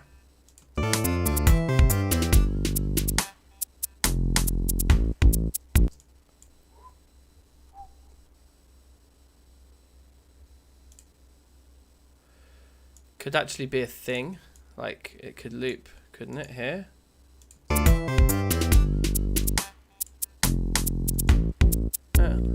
Oh.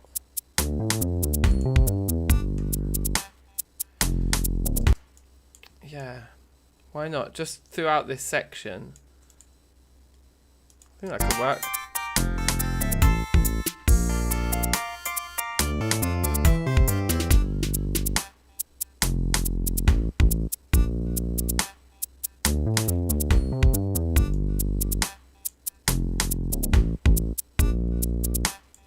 Let's make a little melody out of this for this section.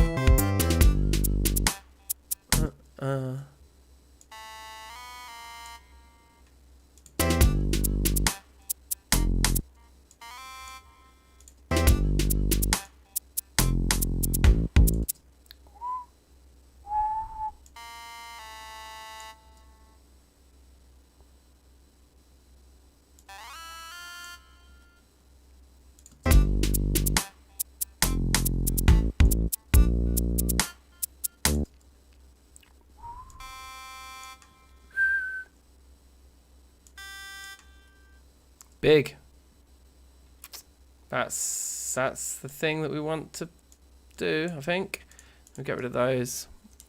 Loop this, and then it will drop out when the R's come in. So just for this really sparse section, we got something to bounce off the bass line.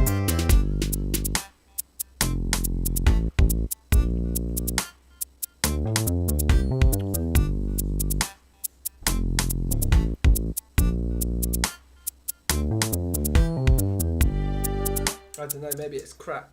I don't know, I don't think that's fair. That's very goodbye.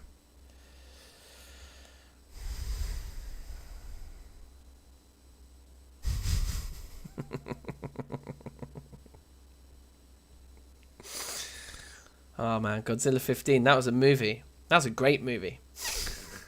Probably my favourite.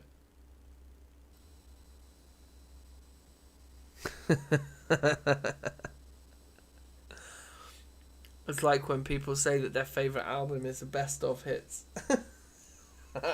It's like, isn't that Alan Partridge? Like, what's your favourite Beatles album? I think it's the very best of the Beatles.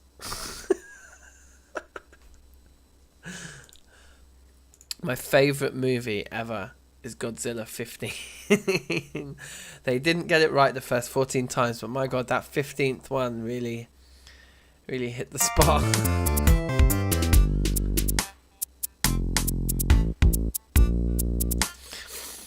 It's just the notes are too frequent now.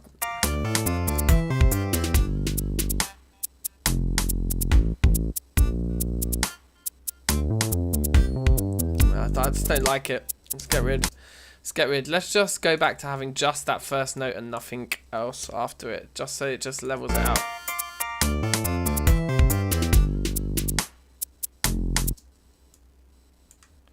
Maybe we can make it a longer note, actually. Is that data still buried in that region? It is. Still like secretly there. No. Go away. Damn.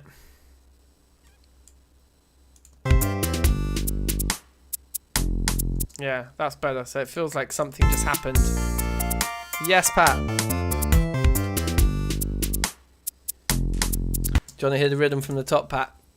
It's R&B week, bruv. Here we go. Oh, I don't know if there's 15 Godzilla movies. I thoroughly doubt it. I mean, no, there probably is, but I doubt they called the 15th one 15.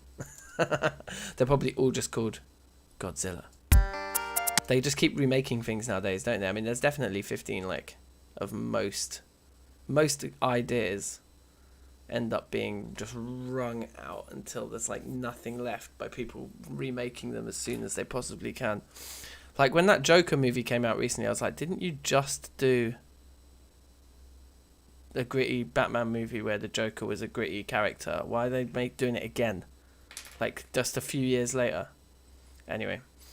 Yeah, James and Nico, yep. Yeah. People are about, bruv. In fact, I think Finberg said he was just going to make a, like, do his own thing. I don't think he was going to do R&B. The theme is optional. But the rest of us are doing R&B, I think most of us are. Anyway, here we go. 32 movies! Fucking hell. That's a lot of Godzilla, bruv. My favourite was 15.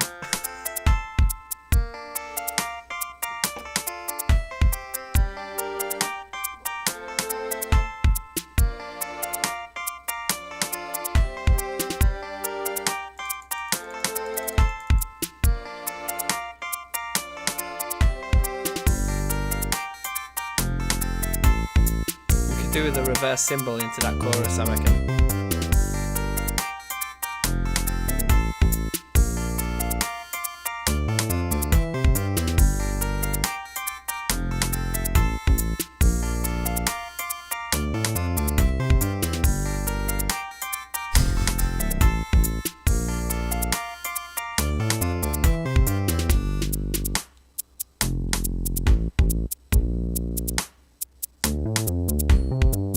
Safe 99.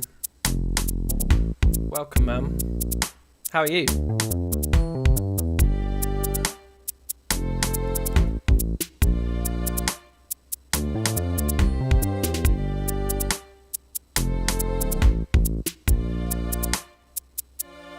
Maybe we need some toms.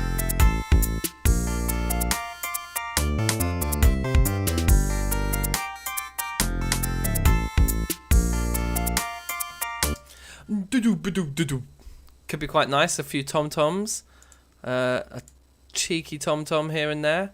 I think like we're gonna need a few more audio tracks.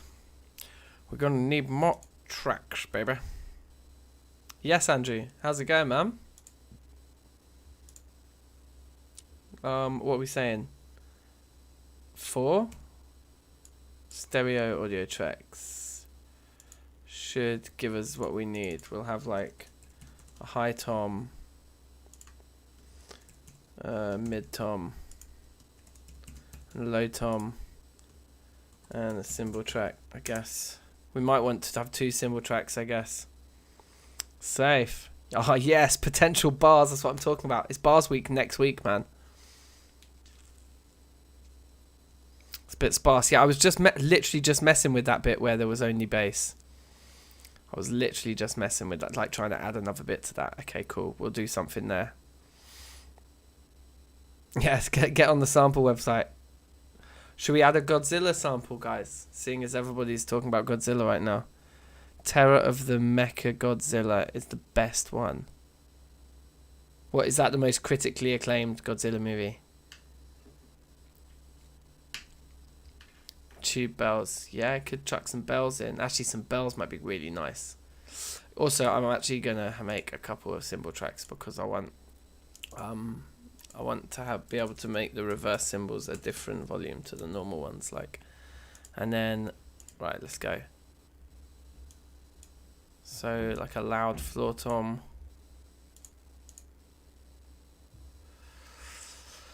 A loud high tom. And a loud mid tom. Tom to tom tom tom. And the place where I definitely felt like we needed the toms was here, so we'll start just by putting a fill in here. Do do do do do do. I think. Do do do do do do. Do do do do do do. So work backwards from where the landing point is usually the easiest way to do it. Do do do do do do do do, right? Yeah. Boom. And they're all way too loud, so make them all nice and quieter. Bring the high tom over to the left, the floor tom over to the right, so they come up. Kind of sounding good. Maybe should we add the reverb that we've been using on the kit to them as well? Yeah, the reverb that's on the triangle is the long one. The reverb on the snare, that's the one we wanted. Yeah, the short reverb. So we'll chuck the reverb on those toms as well. Yeah, amazing. And then I think let's do what I was thinking of doing earlier, which is get rid of that last chord out of the vocals, get it out of the strings as well. Yeah. Also, I think get rid of the triangle, to be honest. Now that we've got the toms, we don't need some long sound over the top. We could even get rid of the claps, and we could also probably, we should definitely get rid of these shakers, so it feels like some more sparseness is coming.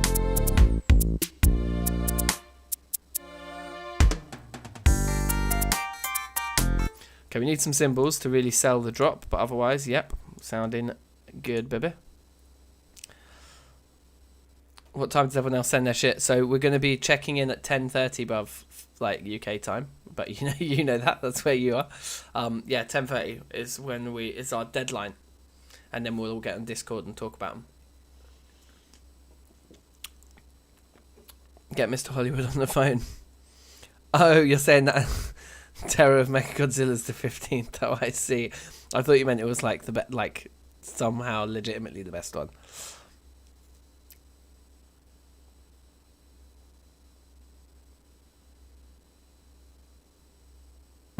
22 out of 32 did better than it. That's pretty bad if there's 32 movies and you're in the bottom 10, fam. That's like not a good sign. But I could have probably guessed by its name.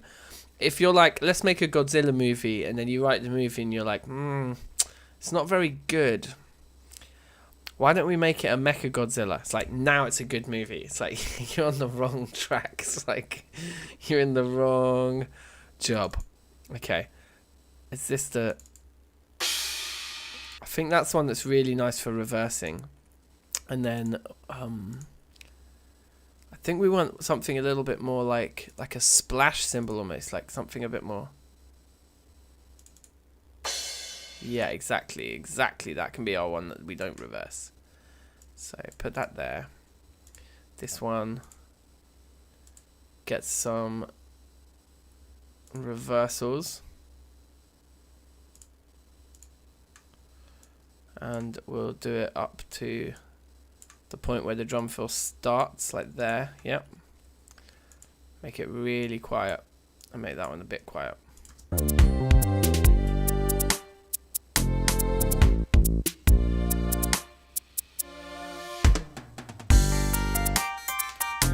Sweet. We want our crash in a few other places, like at the start of the previous chorus there. That's fine. I think it could be a bit quieter still. And maybe all we need to make this section feel like more of a transition is to put that there.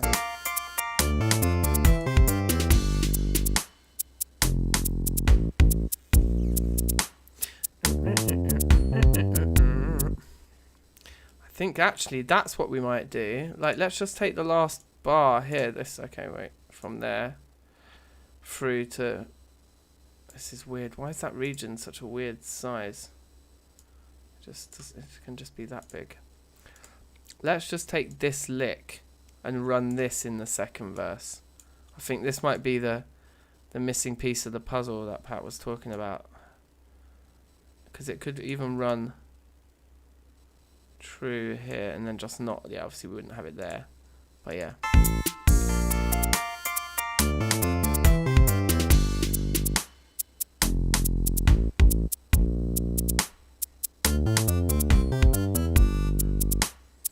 Yeah, we have a winner.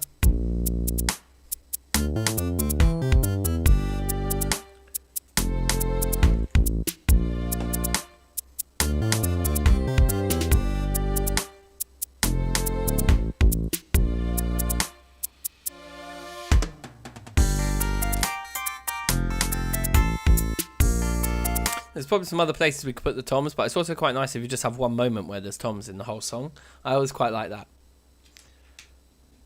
Busy signal, yeah, just like a dialing tone or whatever you want to call it. I think just for pure jokes, guys, like, let's look for a Godzilla sample. Like some kind of like, oh my god, he's tearing up the whole town. We gotta run. I can't get away. Oh my god, it's a Mecha Godzilla. No, how? that kind of thing.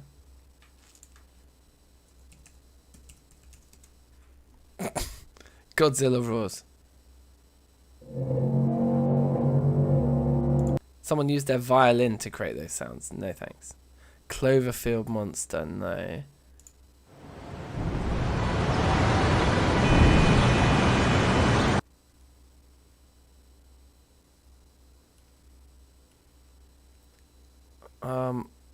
Godzilla versus Megalodon. Anyone? Tom's too quiet. First one is okay, but the other two are a bit low. Okay, alright, we'll check them out. Godzilla Roar could be quite jokes. In the UK, if you ring someone and the line is busy, it just goes... Wait, what does it do? I don't even know anymore because I haven't called a landline in like 20 years. Like, so you just now, if you call someone when they're busy, it's just like... You've reached the EE voicemail messaging service. I think it used to go boop, boop, boop, boop, boop, boop. I think that was the engaged tone. Yeah, I think it was that. The Mega Godzilla Raw on YouTube, spoiler, it's not good. Again, this is a plastic soda straw in a 32-ounce plastic soft drink cup. Wow, they got a sound out of that. Dino Stomp. Interesting. Monster Screams.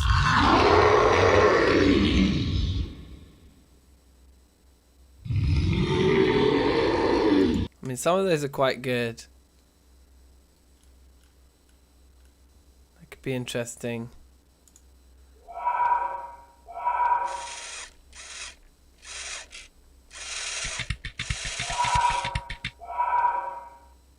What the fuck is that, bruv? Nah. No thanks. Oh wow, no, we just got one more. That's another soda straw. Okay, I think we had a decent one. This one, Monster Screams, wasn't it? Yeah. Let's get this file down. And maybe we can just bridge that, like, the start of that, like, that middle bit with what some of these. At 10:30, when, like, Nico and Dan get back and they're listening, they're going to be like, bruv, why did you put a monster sound in the middle of your beat? It's like, don't ask.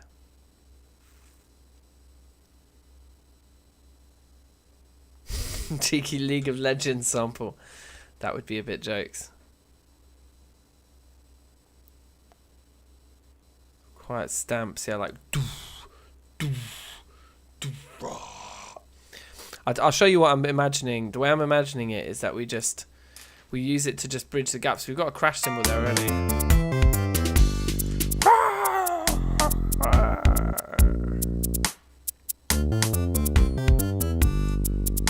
Yeah, I think we'll just put it there. We'll just put it on this snare solo.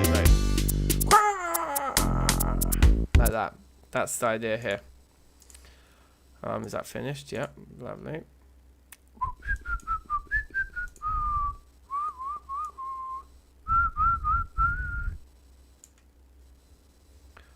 So maybe I shouldn't have put that over the top of the channel we're already using.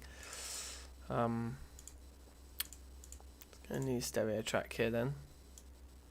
Chuck this in.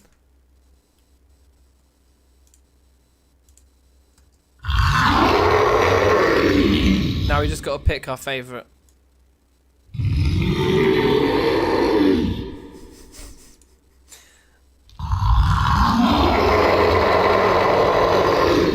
That one's good but too long. I like that one. Number 4.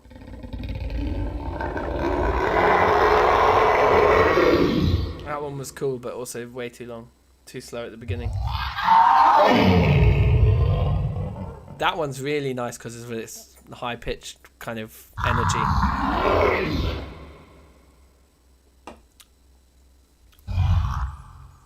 That sounded like a fart. I like number 6 the best so far. Speed it up, yeah, that could be quite sick as well. Like, it'll be like, meh. Or actually, you know what? This is a bloke who's made these anyway, isn't it? So if we speed it up, it'll probably sound like a human. It'll just sound like someone being like, rah. We're finishing 10:30. Finberg, you got 20 minutes, bruv. That one's quite nice as well. Okay, so the two I like is the second to last one. And I like 1, 2, 3, 4, 5, 6. It was this one, I think, that had the high-pitched bit in it. Let's hear them both options again.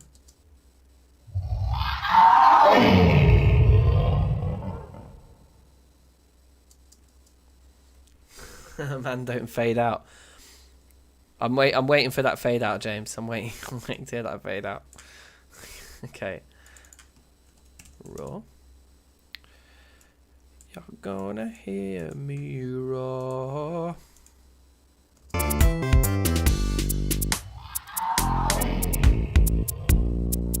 That's actually really fucking sick as it is. with the high pitch of this.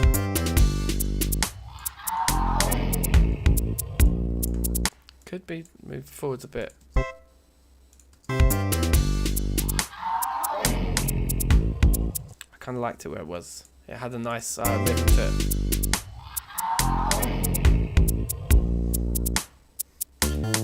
We should maybe also we could like automate its panning a bit so it moves. Yeah, let's automate its panning. So the pan right. What? Oh yeah, that's right. I've put it into the middle, haven't I? Okay. So the pan from the right is going to go from the middle, and then we'll just get a straight line and we'll just go like boom. And then the pan, the left pan is going to go from the left to the middle.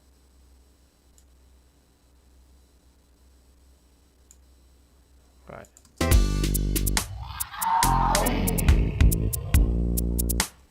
It needs to all happen way, way sooner. Like there.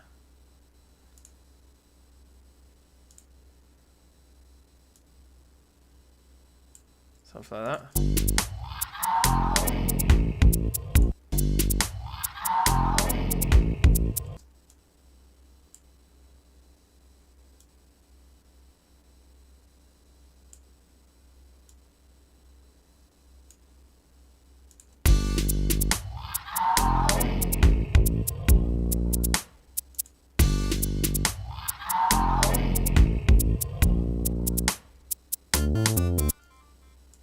Sounding good. What about the left pan again? Going back to left here maybe. And we could make this more pronounced, like it comes right over the line. Yeah, boy! Let's bring that back to just the waveforms. Yep, nice. We'll get rid of the one that lost. You didn't even get a chance to try out because this one just hit the fucking nail on the head, bruv. Let's go from the top again. Also, wait, should we have like some kind of emotional intro to this whole thing? Like, rather than it just starting like... It's a little bit bait. Oh yeah, also I needed to address the toms, didn't I? Ian reckoned that there was some leveling issues in the toms here. Kind of know what you mean. You almost want the toms to get louder as they go down, not quieter. So we could keep that one where it is maybe, and just boost these two just a little bit. Yeah. Well, it's better.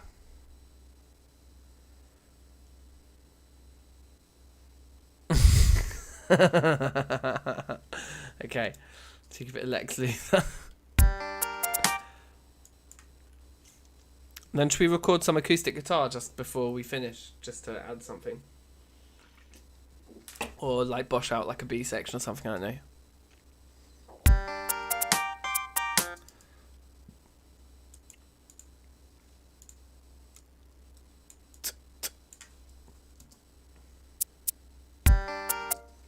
No, that's wrong. There.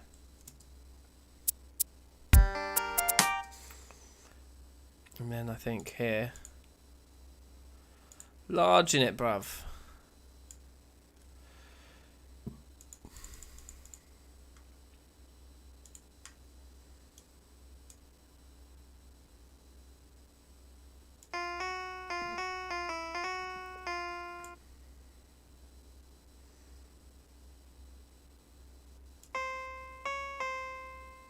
Just gonna like splash a chord.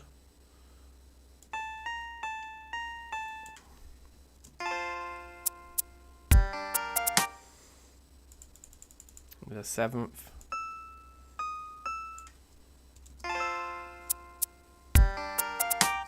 Nice. Maybe only in the reverb channels. Nice.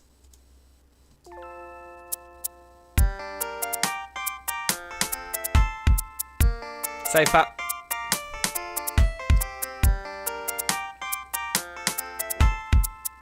Oh, yes, Michael. How you doing, bruv?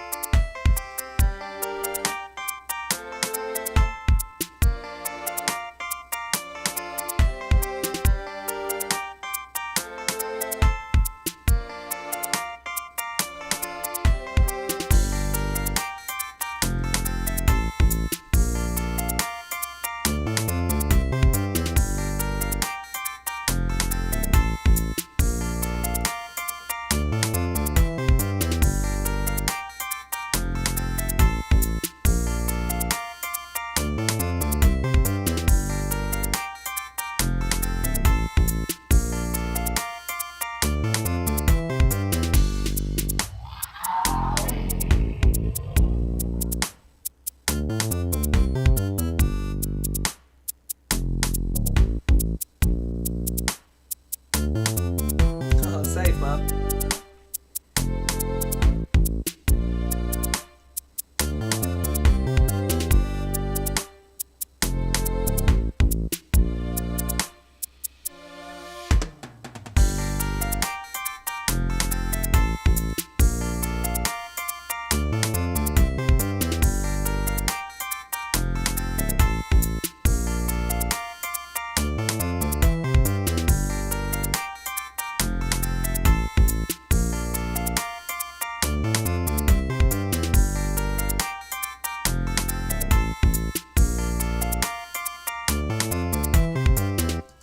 I just want to try something here. This splash that we made at the beginning is quite nice and maybe could be the start of a second section. The end of this chorus here.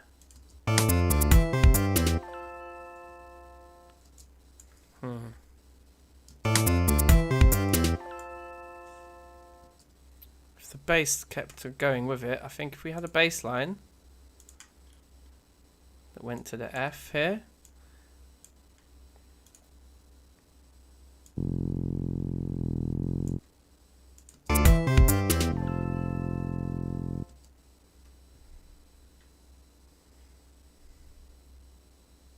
This can work in more than a montage.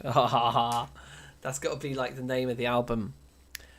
Thursday, the Music Making Thursday, people. More than a montage.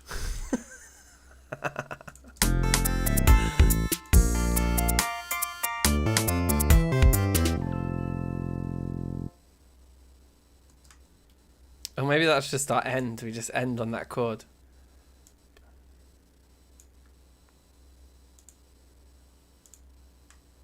Large in it, bruv. Large.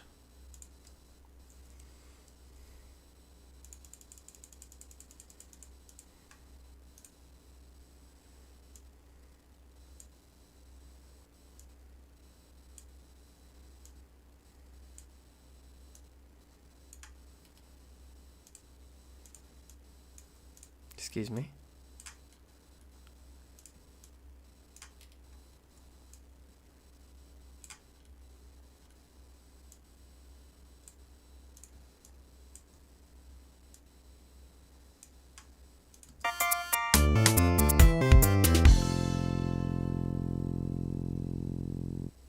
Yeah, cool. It's just an ending in it.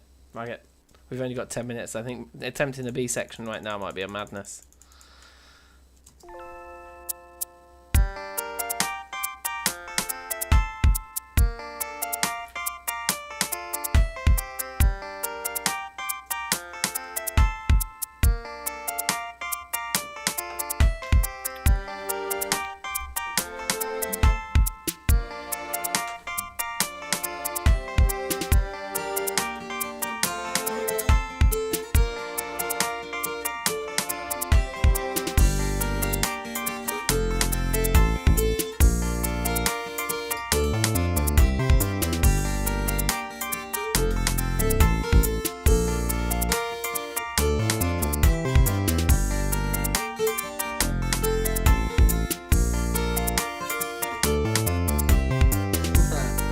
Something like that. Cheeky little acoustic guitar line.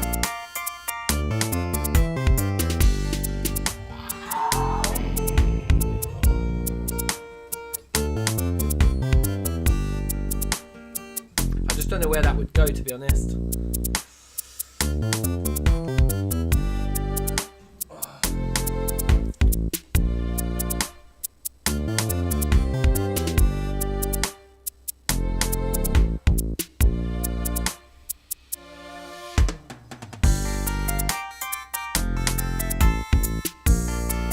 Oh, thanks, Michael. Oh, you've been fishing, bruv. That's amazing. I've never been fishing in my life. I would love to go fishing. You know what? Like, we could just, like, keep banging. We could put, like, guitar parts on it. We could put this. We could put that. I think the raw might be too loud, but you know what I might do? I might just get my vape out and just cotch. We got 10 minutes. I'm just feeling a cotch now.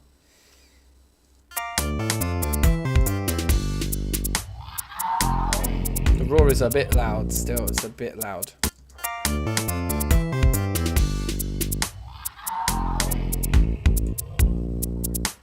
Yeah.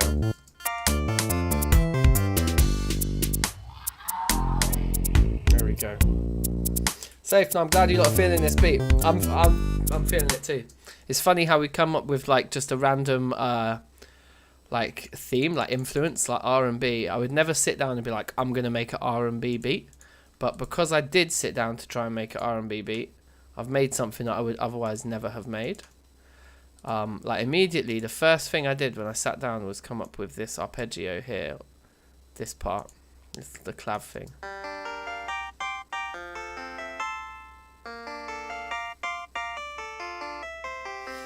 I swear I would have never written that if I wasn't trying to write an R&B track.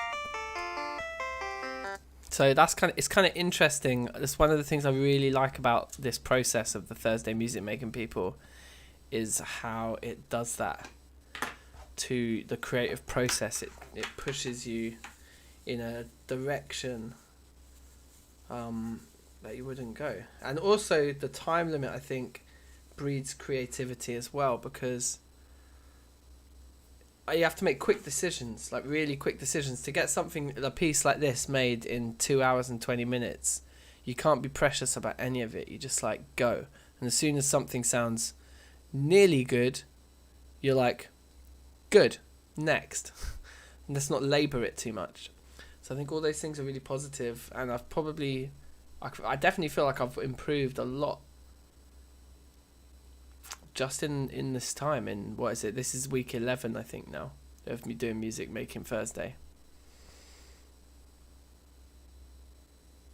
Yeah. Okay, yeah. We'll keep the raw under wraps, guys. The raw's a secret thing. In fact, should we change? Let's change the name of this track to Ting. No, wait. Why does that say? Why is it the capital R on it? No, just Ting. There we go. Sweet, sorted.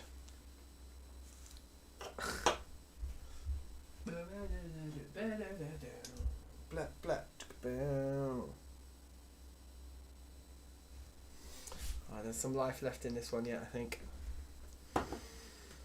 So I won't repack it yet.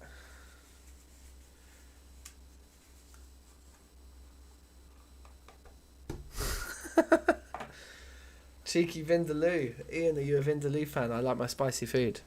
I'm not going to lie. I do like spicy food, but I can't say I've ever had a Vindaloo. I've always just been like, you know what? I'd rather have something that's spicy in bite-sized pieces. Having like the whole sauce of the whole meal feels like a step too far for me. But also I've heard there's a spicier one, isn't there? Vindaloo's like the second spiciest, and then the very spiciest one that they'll do is called a Fal, apparently. I don't know. I'm told. Let's vibe.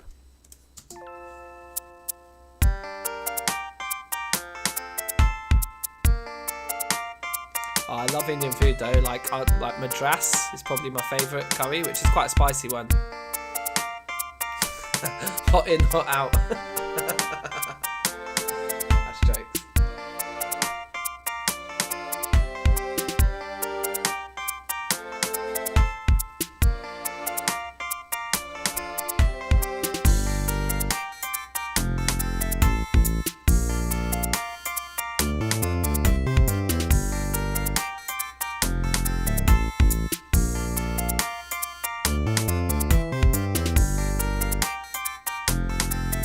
I'm kind of vibing to this now as well.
quite a jokes chord to end on that one. Oh yeah, food poisoning will put you off anything, man. I had food poisoning once from a Chinese takeaway, and then it took me so long to eat spare ribs again. But now I munch them all the time. But yeah, that was not cool. That was like a good couple of years of being like, nah. Sounds like coconut curry again. Yeah, I can see the similarities, you know. I can see the similarities. Some similar chords. Vibes, bruv. Vibes. James, have you sent me a beat?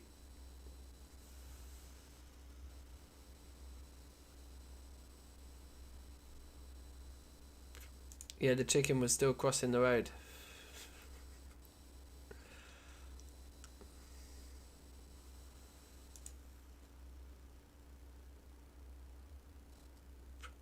Finberg, I'm seeing no emails from you, bruv. Are you in the process of bouncing? He's bouncing. He's bouncing. Okay. Good lad.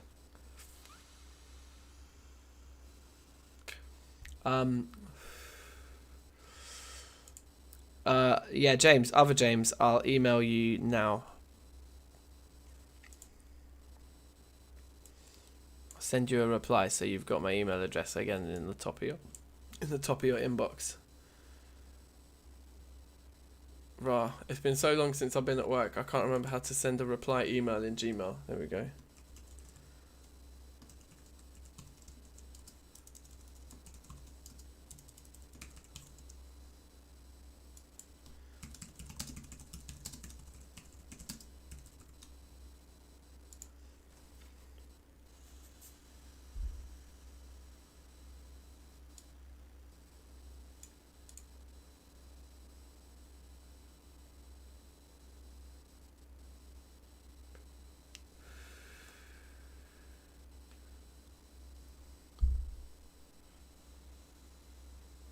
Some new pizza. That's jokes. New as in like not cooked.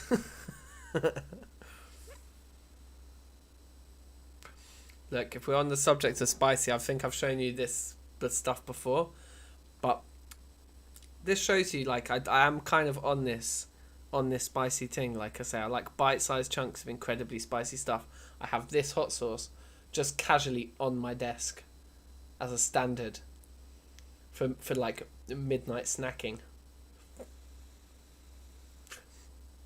This stuff will tear you a new one, trust me. You're talking about hot in, hot out. That shit is hot. Everywhere. New as in old, yeah, I got you.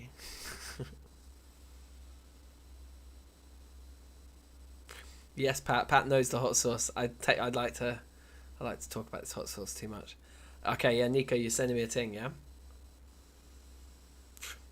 Dan's trying to quickly rush out at some more beats, some more little bits and bobs here and there. I'm going to get into my WhatsApp. See if we got any more files. Got no new files yet. I'm keeping my eye on it.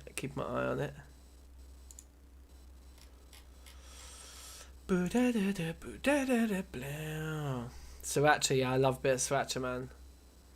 Alright, no worries, Dan. You do your thing while we listen to the first few, innit? If you can get something over in like 10 or 15, well, that'll be fine. We'll still be listening to tracks by then, I think. But I'm going to jump ready in the Discord.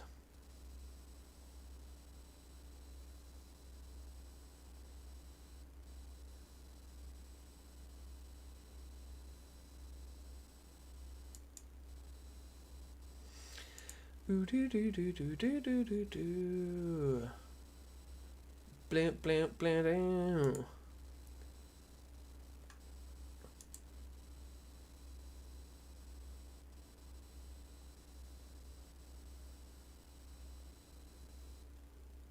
Sick. No, that's cool, James. I'm definitely up for hearing some trap, bruv. At the end of the day, it's like, as long as people are like making tunes, I'm easy. It can be anything, anytime, any place. Just do the thing. Alright, I've got Nico's rhythm here.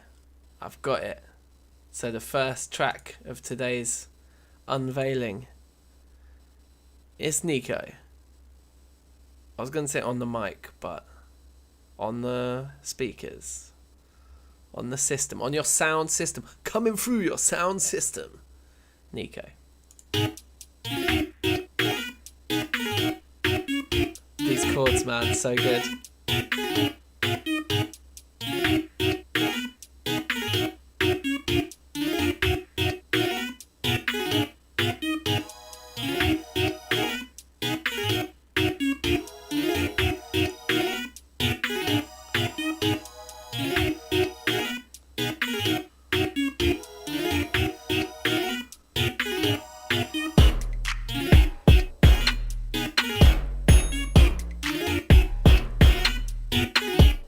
It's hard.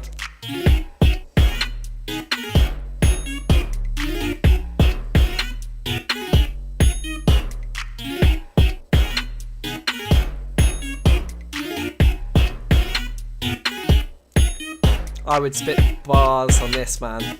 This is like crying for bars.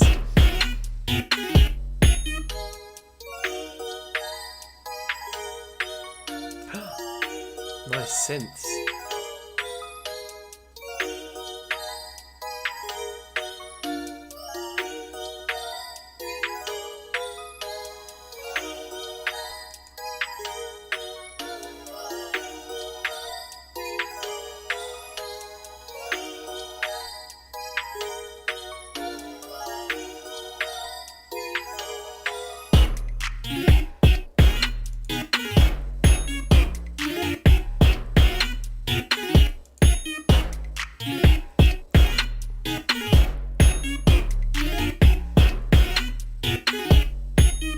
Yeah, Finberg, I agree. The subby kick is so nice.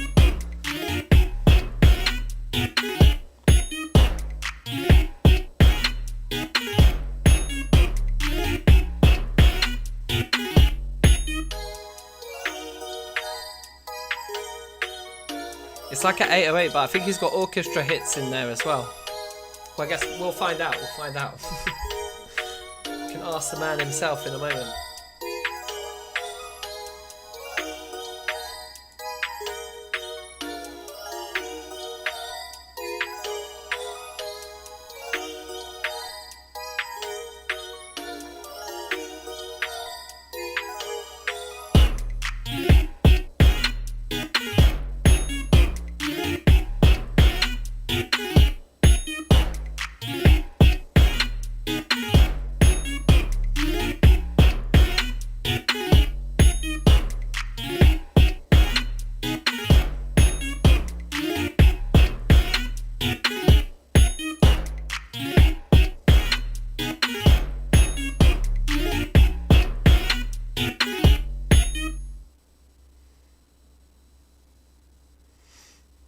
Put too many tings in the ting.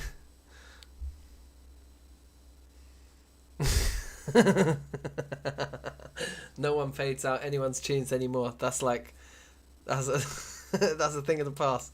All right, Nico, Discord me. Talk to me, baby. Talk to me. Is he there? He's not even on Discord right now. Peek. Bim. Biddle bim bim bim. Biddle bim bim bim bim. Biddle bim bim bim. Biddle dim. Yo. It's a Dan ting. Yo, I do big things. He's about. Safe. How are you, man? Yeah, man, I'm good. Thank you for playing the thing. Thank you for all the people that were listening and rating my bits. Trust it. Everyone's been rating your bits. Trust. Yeah, so I've got a few questions to answer. So the bass is just like an 808, and I just synced that to the synced it to the kick. So that just comes in whenever the kick's coming in, because I had it with just the kick and the orchestra, and it just felt a little bit lacking in the bottom end. Mm-hmm. So I drew for the 808. The timpani sound is just like a random bell sound that I found, and I just put the same melody that I'd played on the like weird clavichord chord thingy into that. Right. Just so it sounds a bit different in the chorus. And then the pads are layered up, so there's like two pads but playing the same thing, literally just playing the chords or a variation on the chords, but they're just a bit thicker. The kick drum as well is two kick drums that I liked the sound of, just layered up, just because I thought it sounded like odd Fatter. when they were doubled. I've been doing that so much recently, just like I did it in this track today. It's like the bass line's just on two basses, the clav things on two different electric pianos. Like, yeah.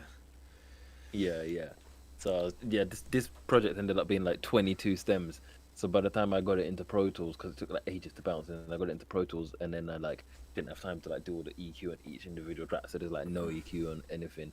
It's like everything going through the reverb, just like as a like a generic reverb, and I haven't done any panning as well. But Right. I'll come back to it and just like spread things out a bit, and yeah, I reckon it'll be a nice beat. No, I mean So, the production sounded sick already, bro. Like, to say that there'd been no EQ on it, you couldn't really tell. It sounded pretty nicely mixed, I thought. Say thank you. Thank you. Pat says your left testicle is a 6.6 out of 10. My left testicle. He's rating your bits, innit? Rating my what? Rating your bits. Oh, I feel like my left one is like one of my premium ones. But to be honest, One of the premium ones. What? So like they're both premium. Yeah, exactly. They're both premium, but my left one is like more premium, and they're definitely neither of them is 6.6. Like I'm at average of 9.9, and that's I would have to disagree with these. Yeah. Oh, okay. An average of 9.9 is like, yeah. That's just unrealistic. Well, I'll let the people be the judge. So yeah, 6.6 is what I got right now. But yeah. James is saying you can't pan in the time limit, which is true. Like I have 22 tracks, and like you gotta like play it when you're panning it to hear if it's sounding right. And like if I'm constantly doing that, it's just like, oh, that's long. Let's Yeah. get around to it. But I'll come back to it on like another day and just like, yeah. I mean, I just do my panning as I go. But it's true. Also, I it's should true say, that like, whenever I shout out mix my- something, I always move the panning around. Like I usually pan as I Yeah. go, and then I just change it all when I mix it. And I never mix any of these in the time that we have. So yeah. I have like a random bored Sunday, and I'll sit down and just be like, all right, I'll open a project. I feel to do some panning today. Yeah. Okay. But yeah. What did you I think, that, Daniel, of Nico's Yeah, one? what did you think? I got to say, I didn't listen to it. Oh, I was busy exporting. What a par! It's cool. But play it later. You've got it on the WhatsApp. I mean, like you've set the bar though. Like you set the bar. We've got I've measurements set a of bar that you testicle don't know whether you'll size. beat. Yeah. It's cool. But yeah, definitely listen, because I feel quite proud of it, and yeah, people should Nice. rate my thing. I really liked it. Like an hour before. So who knows what you've done to ruin the track since then? So Yeah. But no, it sounded sick. Even if I do say so myself, which I just did. Indeed. Dan, Yes. Dan, very quickly, are you able to invite Dave to the Discord? Yeah. He's do I need to invite him? I think you need to make him a producer. That's right. Okay. Yes. So has he joined? Who is he? In It's, Discord. Or can I invite him? D- If you- DW22. DW22. I've got DW22 here. Yeah. Okay. Big. So. Alright. Yeah, I need to change these roles. Okay. So prod, and then there's Cool. also Sgraffito Oh, has sweet. just joined as well. Where's Graffito? Why don't you get one of them playing, and then you can do it while it's playing, It's a good idea. Hold on. just so the people that are not contributors can just like get on with their lives. Done it anyway. Right. Okay. So yeah. The jump out Discord, and I will play Dance next. Cool. All right. Sweet. Boy. Bow. Oh, okay, cool. So I've got Dave's here and Dan's. Okay, I'll play Dan's first because that's what I was just about to play. But I thought the one that you'd sent already was yours. Okay. Anyway, we'll go with Dan's first. So here it is.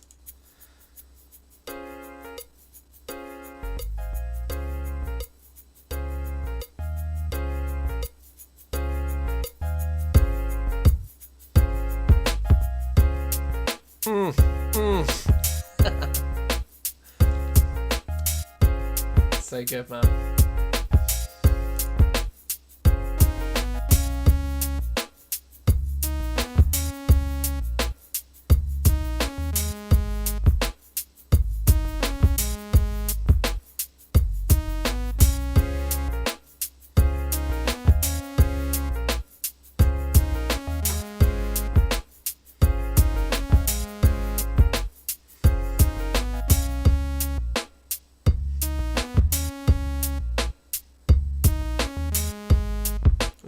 sweet hi-hats. Yeah, and the bass, Finberg, you're right, the bass is just like so warm.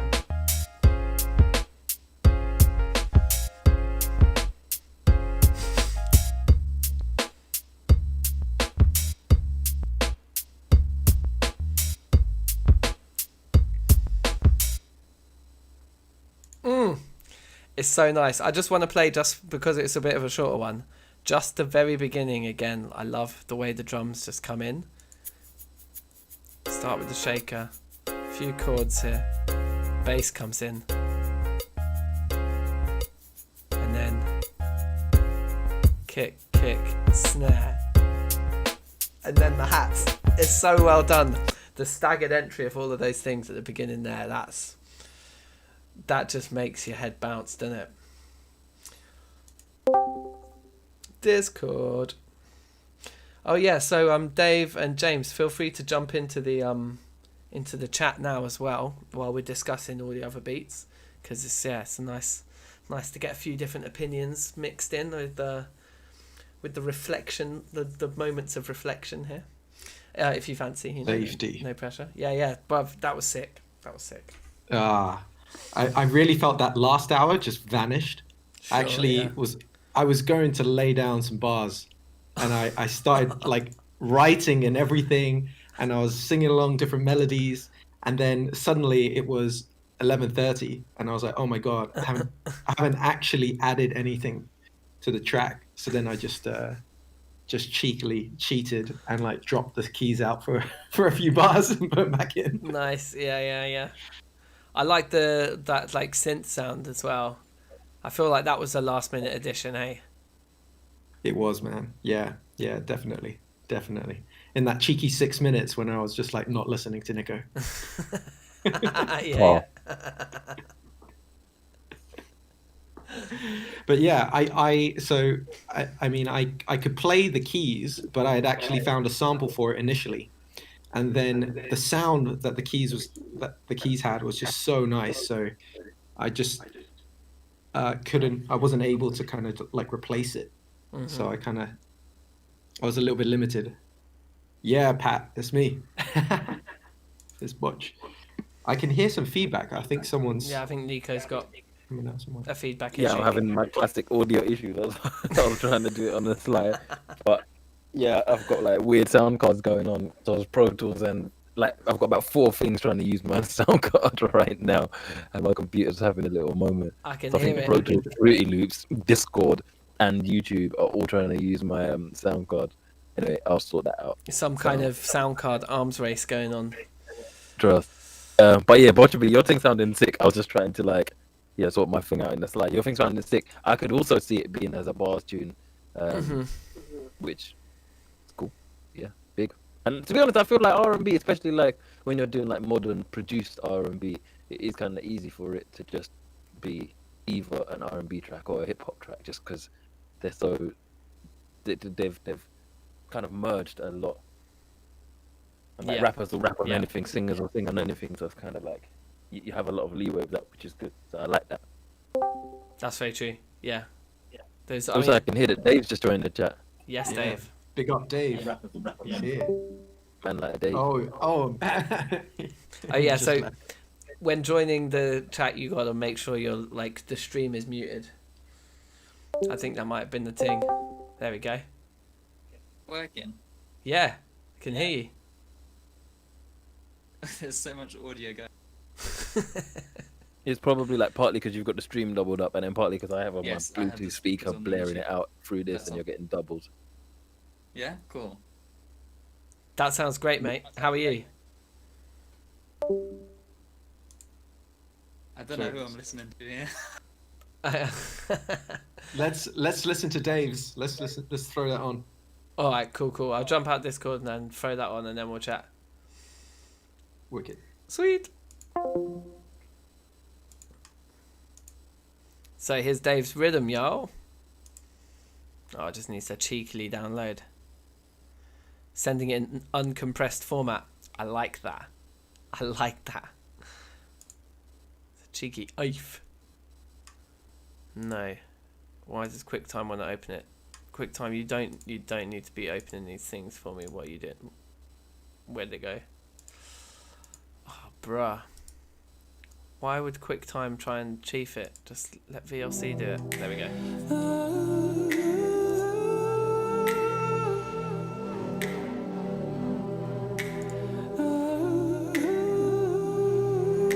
Nice vibes.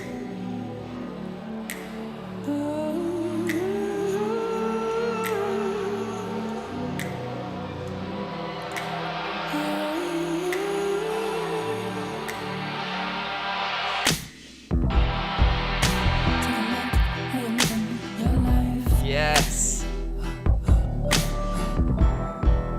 When you're out on the streets with a knife, take a look how you're living your life. When you're out on the streets with a knife.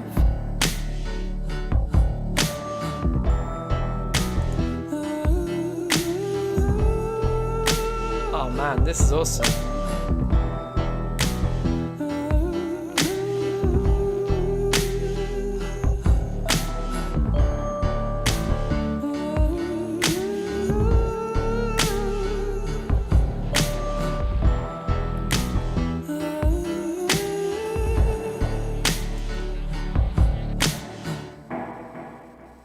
Okay, that's cool, man. Like, there's so much going on in the production there. There's so many different sounds that I'm like, what? And you hear it for just a second, and then it's like gone again. And in the build up to the drop, there was some textures that I was like, what is that? Really cool. And the piano, like, yeah, let me get in Discord. That was good. Yo. Yeah, that was big. Wow. Can you hear me? Yes, Dave. I'm very confused about who. Wait, let me just confirm. Can you guys hear me? We can hear you, Nico. Cool. So- Yeah, that was big. We're just getting feedback, so someone needs to turn off the audio from the stream, or like wear headphones or something. Because there's like some kind of loop coming. Cool. Now it should be blessed. Yo, testing. The big boys in town. Yo. That sounds good. Cool. I don't know. Yeah, that sounded banging. I wasn't expecting vocals on any of them, so yeah, that was a pleasant surprise. Is that a sample vocal or is it Dave? Without any hi-hat. I didn't even Did you notice not- there you was don't- no hi-hat. Yeah, I didn't even notice that either. Was it sampled? No, it was all. The vocals was live. The clicks was live. The keys and the bass and the everything else was sampled. Scene. So is that you singing? Yeah. Ah, I thought it was a girl. Yeah, I did not clock that. Sick. Oh, cool. Thanks. Yeah. Copied it Not to and like duplicated effeminize you, it, if that's a word. sampled.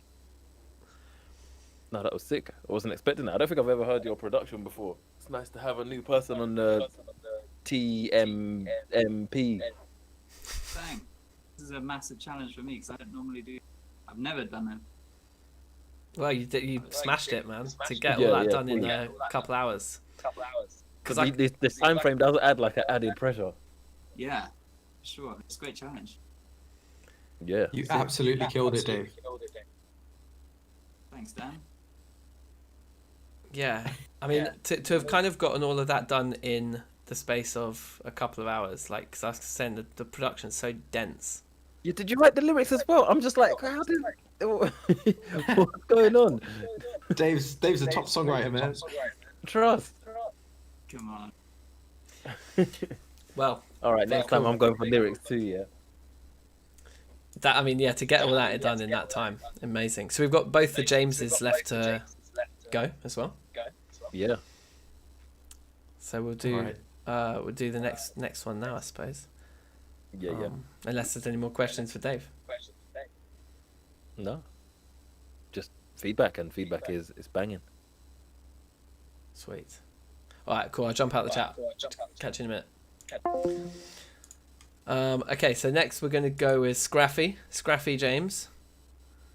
Tune's called Trappy Tappy. I like it. Trappy with the tappy.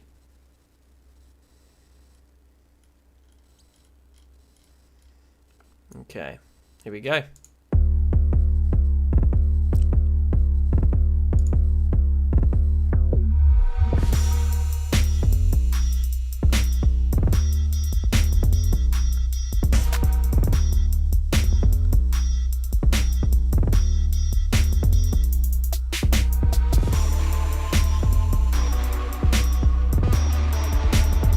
This is so hard.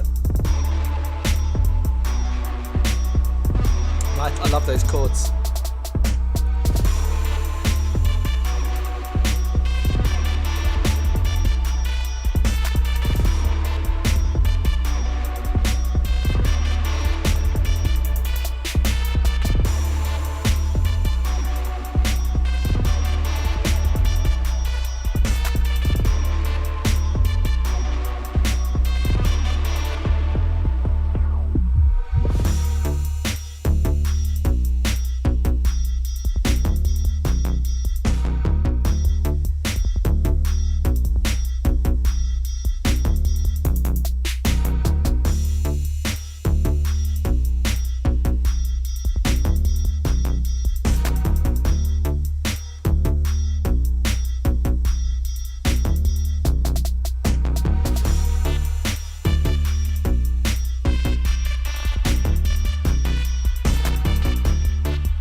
That sound on the right there.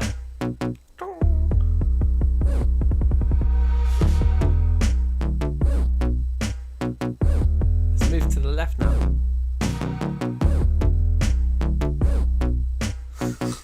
It's great.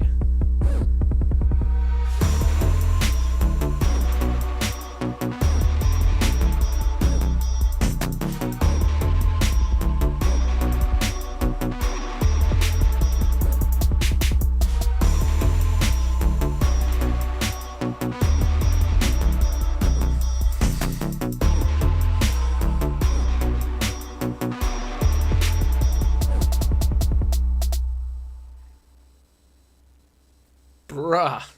Trappy tappy. That was like trappy slappy. That was very full on, like energetic, like in your face. I loved it. And some of the different sounds again, and like the granulated, all this stuff. It was really nice mix again as well. Damn. Yo guys, Yo. what are you saying? What do you think of that? Yeah, sorry, I'm still listening to the stream, hearing what you're thinking. Okay, yeah. Yeah, there's a bit of a delay. Yeah, that was hard. Like I said, it just sounded like a German Gullyman tune. I was just like vibing, and the beat and the bass. Like the bass was like, I don't normally have a lot of bass where it's like that fast paced, but it worked really well, and it got my head like bopping straight away, and I was like, cool, ready. So I was like, yeah, I was catching a vibe off of that. Definitely. Who made that? Was that James Finberg? No, so that was James, the Scraffito. Oh, Esgraffito. Is that all one name? Or is James Smythe. Oh, Yeah, yeah. okay, cool. Yeah, big up yourself, man. That sounded sick. Yeah. Is he here in the chat? He's not. Okay. If you Well, want to in the join stream, chat, big up yourself. Yeah, man. Big up, James. Yeah, that had my head bopping like immediately. I was like, genuinely, I was like, which James is this? It doesn't sound like Finberg's percussion, and I couldn't remember which other James was. But yeah, it's classic guitar James. Forgot he was in the thing today. But yeah, that sounded sick. I had my head bopping immediately and was just like, I went for that journey. And someone said it sounded like an Atari. It does sound like computer game-ish, like you're going through levels. It's It was like just really so- high energy. Yeah. Go on down. Well, I was just it's high energy, but it was also like so dark and full, and it sounded so developed. Like I think, were you working on it for long, James, or was it just before the stream you'd already been working on it? He said it was from before, but I don't know how much before. Did a fair bit of EQing and sub chaining. clean up the low end. Yeah, the low end was very crisp, with like Yeah. that much going on in the low end. Yeah. Yeah, my headphones are unforgiving with low ends, and yeah, I was loving it. Yeah. Sick, he was only working on it an hour before. Sick. Oh wow. Okay. Yeah. So that's still pretty much the same challenge then. It's like, yeah, that's amazing. If you've been like a week before, it's like, okay, fine. Hour before, that's fucking impressive. Wow. How come he's in the Discord thing, but not actually in the Discord? If that makes sense. Like I can see him online. You know. It's there. It's yeah. It's like a optional extra. I was thinking to add to the production values of these comment sections at the end, we should actually get like video calls going. But we maybe I'm on need it, to, man. we need to spend a day working on the technology, make sure it's a You smooth just need to production. copy and paste these little like end boxes so we can put our heads in them. But it's not even copying and pasting though. It'd be such a mission because like to know where different people are going to be. Anyway, we'll get into that. But we'll do Oh, yeah, I a, guess we'll it do a might be a tech little day. bit long because like if you don't have the same number of people each time, then it always Exactly. arranges them a little bit different. Yeah, that is a bit long. We'll do a tech day on it. We'll work it out one day. Yeah, yeah. But yeah, no, that rhythm was sick. I thought yeah. Well, I said what I thought before. So Loved who's it. next? Has Finberg got a ting through? Yep, I've got a Finberg rhythm, so we'll play that next. Let's do it. And then yeah, The quiet pill. indeed. Catch you in a mo. Yeah, yeah. All right. So this is Melba Moore, Waiting on Your Return, JD Finberg edit. And he said DJ Finberg. DJ Finberg. JD Finberg edit of the Melba Moore, Waiting on Your Return. Let's bang it out. Those hats already.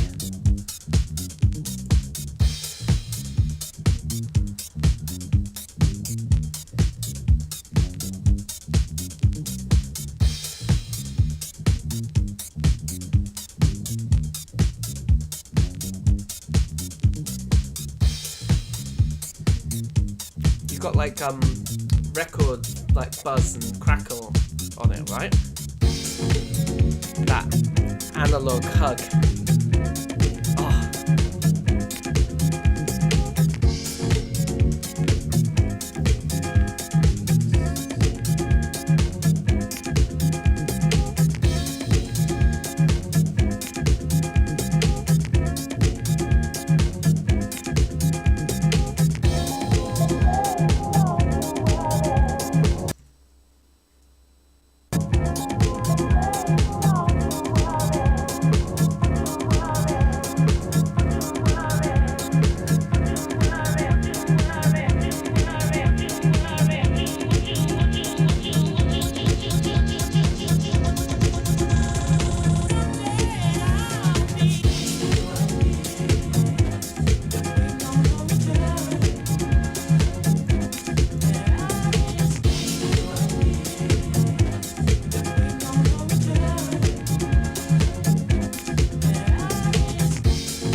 Yeah, cheeky bit of Nile Rodgers vibes, definitely.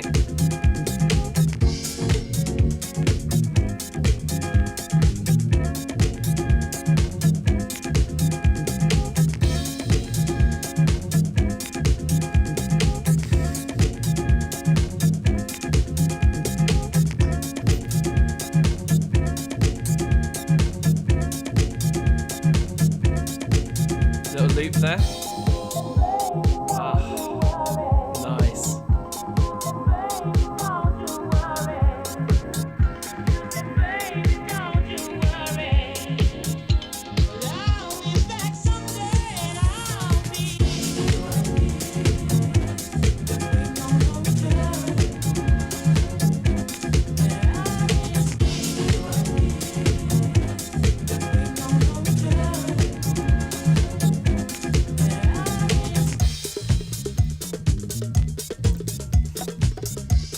Yes, little Tim Marley or something.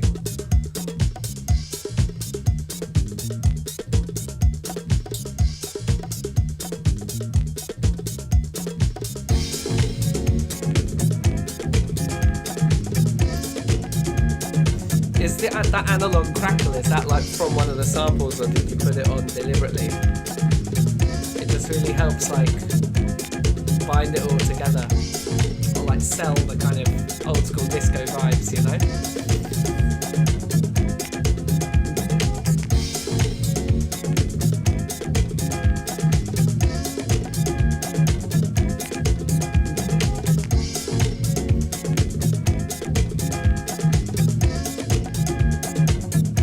From the sample, yeah, okay, cool.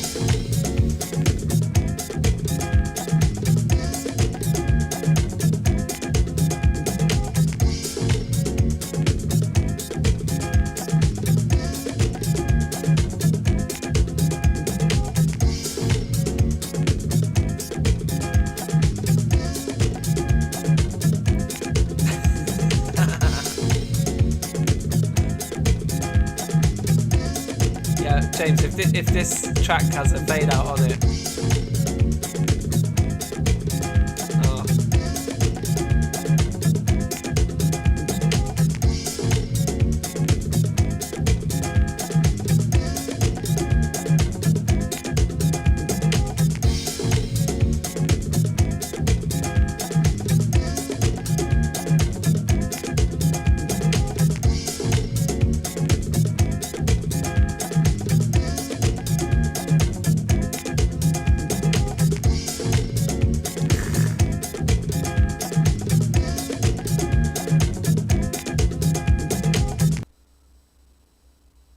That is the least faded out track I've ever heard in my life.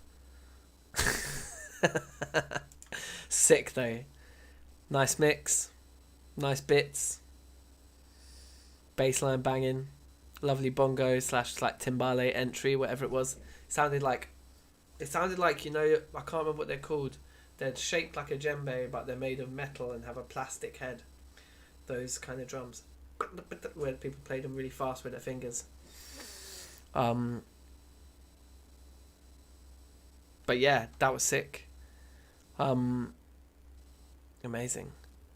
Did you knock that out just today, or were you working on it previously? That's my key question. Biddle-a-ding. What do you guys say? Yeah, we were just cussing James, but now you're online. I don't think we'll do it. No, I'm joking. We were just saying that we were always surprised about how much he manages to lay down in the time frame. He's always got like full sounding, thick sounding, like luscious sounding tracks, which is blessed. And we were curious what software he uses. So James, chuck that in the stream chat as well, because I was saying you were using FL Studio. Yeah, I don't think it is FL. I think it might be Ableton or something else. But what I want to see is at some point, like, I just want to see his process, like get a stream for James going online. I think he does use Fruity, and yeah, he said he done it in the last 2 hours. Which I believe. As well? Yeah, Fruity Loops. Yeah. Dave, I think you're saying stuff, but I can't quite hear you. Oh, really? Can you hear me now? Yeah. Maybe I was just chatting too loud. I've just got it on my phone, so I don't know. I've got the volume low so it doesn't feed back. But yeah, that sounded awesome. The vinyl sound added so much.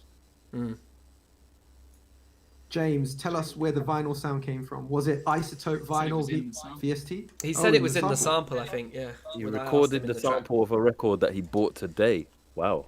Ah. And he is using Fruity Loops as well. He's doing bits on Fruity. I need to see his process, because maybe it's because I'm like, are you mixing in Fruity as well? Because I'm taking it all out. So I spend about half my time in Fruity and then half my time in Pro Tools. I think Vinberg It's mixes in Fruity. He does the whole thing maybe in I should Fruity. mix in Fruity, yeah.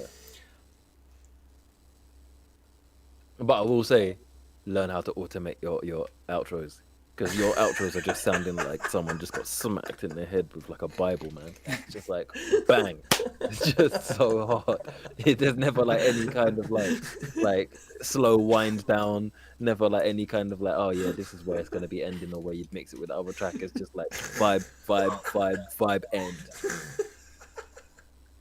Just every week, this is the discussion about fade outs. Trust. Yeah. No, it's like it's a rule now. I remember when I was at uni, actually, I did the piece and I had a fade out on it. I submitted it, and my lecturer was like, "This would have been such a high scoring, like piece of work if it had an ending." That's the thing. Like, you don't even have to do a fade out. I'm saying do a fade out or do an ending, but you can't just hard. Sledgehammer. Man are like gonna break their knees when they're dancing to that, man. Yeah, it's just Definitely a few twisted ankles. I think like a fade out can be an ending, but it's kind of a cop out. Like it's better if you're writing a piece of music, you want it to have like a beginning, a middle, and like an end. And if the end is a loop, fair enough. Like a loop can be an end. There's certain songs that like it's perfect for. Yeah, my endings are normally just a loop, or like even just But like it's a overused. Like 4-bar outro. The looping outro with a fade out is very overused, and often like a set piece for an ending is better. No, I mean by think you loop, should I mean like record it'll just be your- like the verse, but with like slightly less instruments, or like the first bar of the verse, something just goes like 4 times, and then it just ends. Like you kind of know, all right, this is the end bit. Sure, But with James, exactly. it's like, right, that's just a mystery surprise. But to be fair, when he's You should banging out that in record 2 your minutes, 2 your hours. vinyl. Record your What'd you vinyl say? with the needle being taken off it. Yeah, even that, yeah. Even Then you can say better. like, oh yeah, it was like a quick shock surprise, and that was intended. Like I'm just always like, what's happening? Or it could just have like James just screaming, "Man, don't fade out," for one final bar. Yeah. Like how certain producers have got like a mother on a beat. He could just have "Man, don't fade out" right at the end. I mean, to be fair, he's Fake saying it's fade out. for DJing purposes, so he puts 64 bar loop at the end of all his tracks so that he can mix into the next track. At that Hey, if point. you were a bad man DJ like me, you'd be able to catch that beat and then just mix it in 4. I'm that's your almost challenge. certain that you can't do that, Nico. I've been doing it since I was like 13. I'll show you how to do it. Man's got skills on the decks. In 4 bars. Okay, maybe 4 bars was a deep exaggeration, but not 64. 64 is like half most of the tunes I listen to, man. I mean, we're just gonna have to put this to the test. Yeah, yeah. I've never seen you on the deck. So I agree. That's I've this never is all seen you on new. the decks either. Diamond Eyes seen me on the decks. I've been on decks. Man's got my garage records right here. No, James is saying I use sync. Who uses sync? Bro, I've been doing it on actual decks, like the Technics 1210s since I Nico was uses 13. sync. Yeah, I've been doing it since I was 13, mixing garage records before they had digital syncs. So you chat to me about using sync. I didn't even know about You've sync. never even mentioned being like able to mix tracks on decks, bro. In like I haven't needed to 15, mention it, but 20 you don't years. use decks. No one uses decks in like this circle of friends. So it's not been a thing I've I've ever known mentioned. you since you were 11. I've never seen you use decks. Yeah, but even you, like, we never had them at school, so it wasn't like a thing I did at school. But I had decks. Oh, I didn't have decks. I used Diamond Eyes decks. I used to go to his after church. This is like long for the stream, but yeah, I used to go to his after church and just like practice mixing. Fair enough. Yeah, man, that was like jungle and drum and bass and reggae.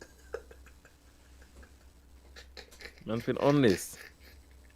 That was before, from back in the EJ days, before I even had my own like producing software. Before I even started playing guitar. I remember EJ.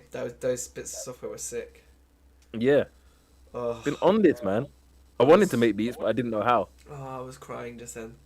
I think you need to make a video, Nico, of you on the decks just going hard, mixing tracks, 4 bars, 4 bars, 4 bars. Yeah, 4 yeah, bars. yeah. at a time. I'm gonna have a camera as well, so people don't think I'm using sync. Yeah, definitely you need a James, camera. calling me out. You can't just submit someone else's mix. Like, Trust. Yeah, James knows about dance EJ. Pat saying this is the favourite part of the stream. Just me getting called out. Is he even like? No. Who's next? that's it. I think the last. I'll play mine again if anyone come in late and hasn't heard the whole thing yet.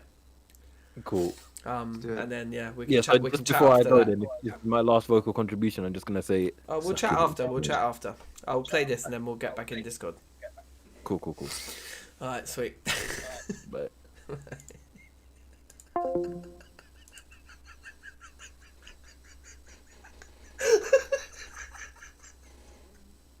All right. Okay. Let's play the thing. Oh, that was too funny.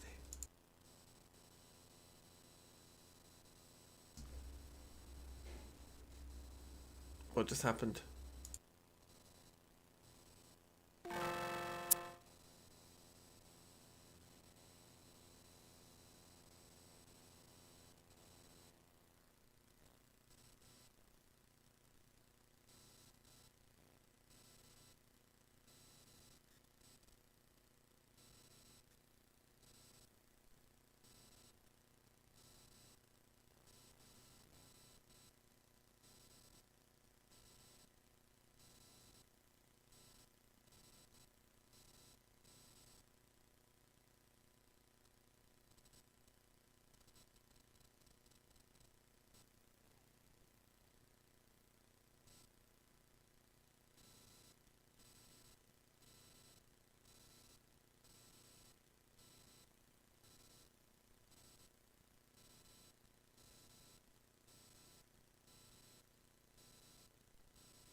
Okay, right. So I turned off the mic before, sorry, to play the rhythm, but then the rhythm didn't work. Hold on.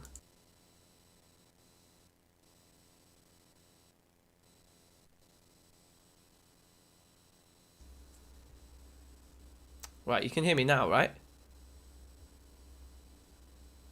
Please tell me the whole thing hasn't just died. Yeah, I just went to go get a beer. I had to restart Pro Tools. Bloody blah. I'm gonna play the rhythm now.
Oh baby, that's the rhythm. Ian, my sound card. So I've got a Focusrite Sapphire Pro 40. Yeah, that's what it's called, Sapphire Pro 40. So it's like a 8 in, 8 out, maybe 16 out. It's an 8 input like interface with, like, you know, it's got phantom power. It's got the Focusrite mic preamps in it. That's the main reason I got it, because Focusrite preamps are like worth buying on their own. So an interface that had those preamps in was just a pretty good deal. So yeah, that is that's the sound card, and it's just a bit old, and it's a Firewire model. So the problem with that is that it just, I think probably the drivers are just getting a bit old.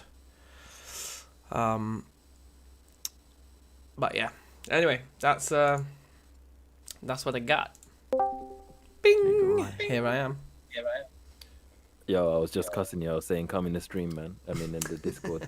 But yeah, big up yourself. Big up the Focusrite information. There you go. Yeah. Your tune sounding sick. I'd heard it before, but yeah, sounding sick. I love the sounds that you chose. One thing I wanted to say is, I forgot to say it earlier because I noticed it earlier as well when you played it in the earlier like audition. I wanted a gate on the side stick snare just to shorten the sound of it, because I felt like there was a lot of like the Interesting. that, rumble of that underneath the snare. I think I didn't even put a reverb on it. Yeah, it's just that like So- no, but just I would like to gate that sound. Other than that, yeah, I was loving it. Yeah, I should loads try of good again. sound. I tried to EQ it real high to make it tighter, and then I just felt like it was too tinny, so I took the EQ back again. So I should try it. I should try again. Yeah, like a really strict gate, and then when you add a reverb on it afterwards, you won't even notice that it's like heavily gated, just because the reverb will make it sound like a real room again. Yeah. So that's what I would recommend for that. Other than that, I thought it was good. I thought otherwise it sounded tight. I loved the structure of the drums, loved the bass sounds. I could hear the doubling on it, and it still sounded sick. I don't know where you got in EQ in it, But I would like to EQ those slightly separately, so I have them as doing the same line, but like just like have them almost as separate, more separate sounds. Those the bass line sound. Yeah, I never got around to EQing them both. They're just yeah, kind of two sounds that I thought were different enough to kind of go with. But you're right, they could be more separated. Particularly the top one. Just take some of the low end off it, right? Yeah, yeah. Really fucking love that, Dan. Really love that. Safe, man. Yeah, awesome. I wish I watched the stream you put. Go back and watch. Yeah, well, Yeah, you It's wanna, always like, it's always the case. Yeah, it's always the way. Yeah. like, that's why I have to mute him quick because he starts doing his thing, and then I'm like realizing I'm watching him get further and further into the Yeah. further and further away from where I am. So I need to like mute him and get onto the thing. And then at the end, I realized as well just today that even at the end I'm still losing time because I have to bounce and send it while he's like mixing it while he's receiving my bounce, and I'm like, he's getting more time. It's not fair. well, one of the things I did think we could do as the group kind of grows is that like we could potentially have a second or third streamer that like if you had different people that we could cut in and out between what they were doing. Oh, I would love to do it, but my internet right now is not the one, so I'll leave that to one of you guys. But I would genuinely love to do that. You guys can see my process and see the chaos that I'm working with, going from one software to another and then going back to your stream. It's And true. then see all the sound cards. How many sound cards do I have? Yeah, I've got my like computer sound card, Bluetooth speaker, Bluetooth headphones, and my Focusrite. Just like switching between them, and I have no idea what Discord chooses as the default. It always chooses a different one from the one I want. I've got my MIDI keyboard, which I'm plugging in and out of my laptop, and then I'm also running between different rooms. So like when I'm like trying to sing melodies and stuff, so I'm not disturbing Miri. So it's absolute chaos in here. But I could definitely, Like a live room and a control room. Yeah, I was thinking like, different rooms. What is your setup? And then you said so you don't agree. I was like, just a laptop, yeah, just running between rooms. you have like a piano in another room and a MIDI keyboard in one room, and you're like going back and forth so you can hear the different. I was like, what is he doing? Man's got like living in the studio.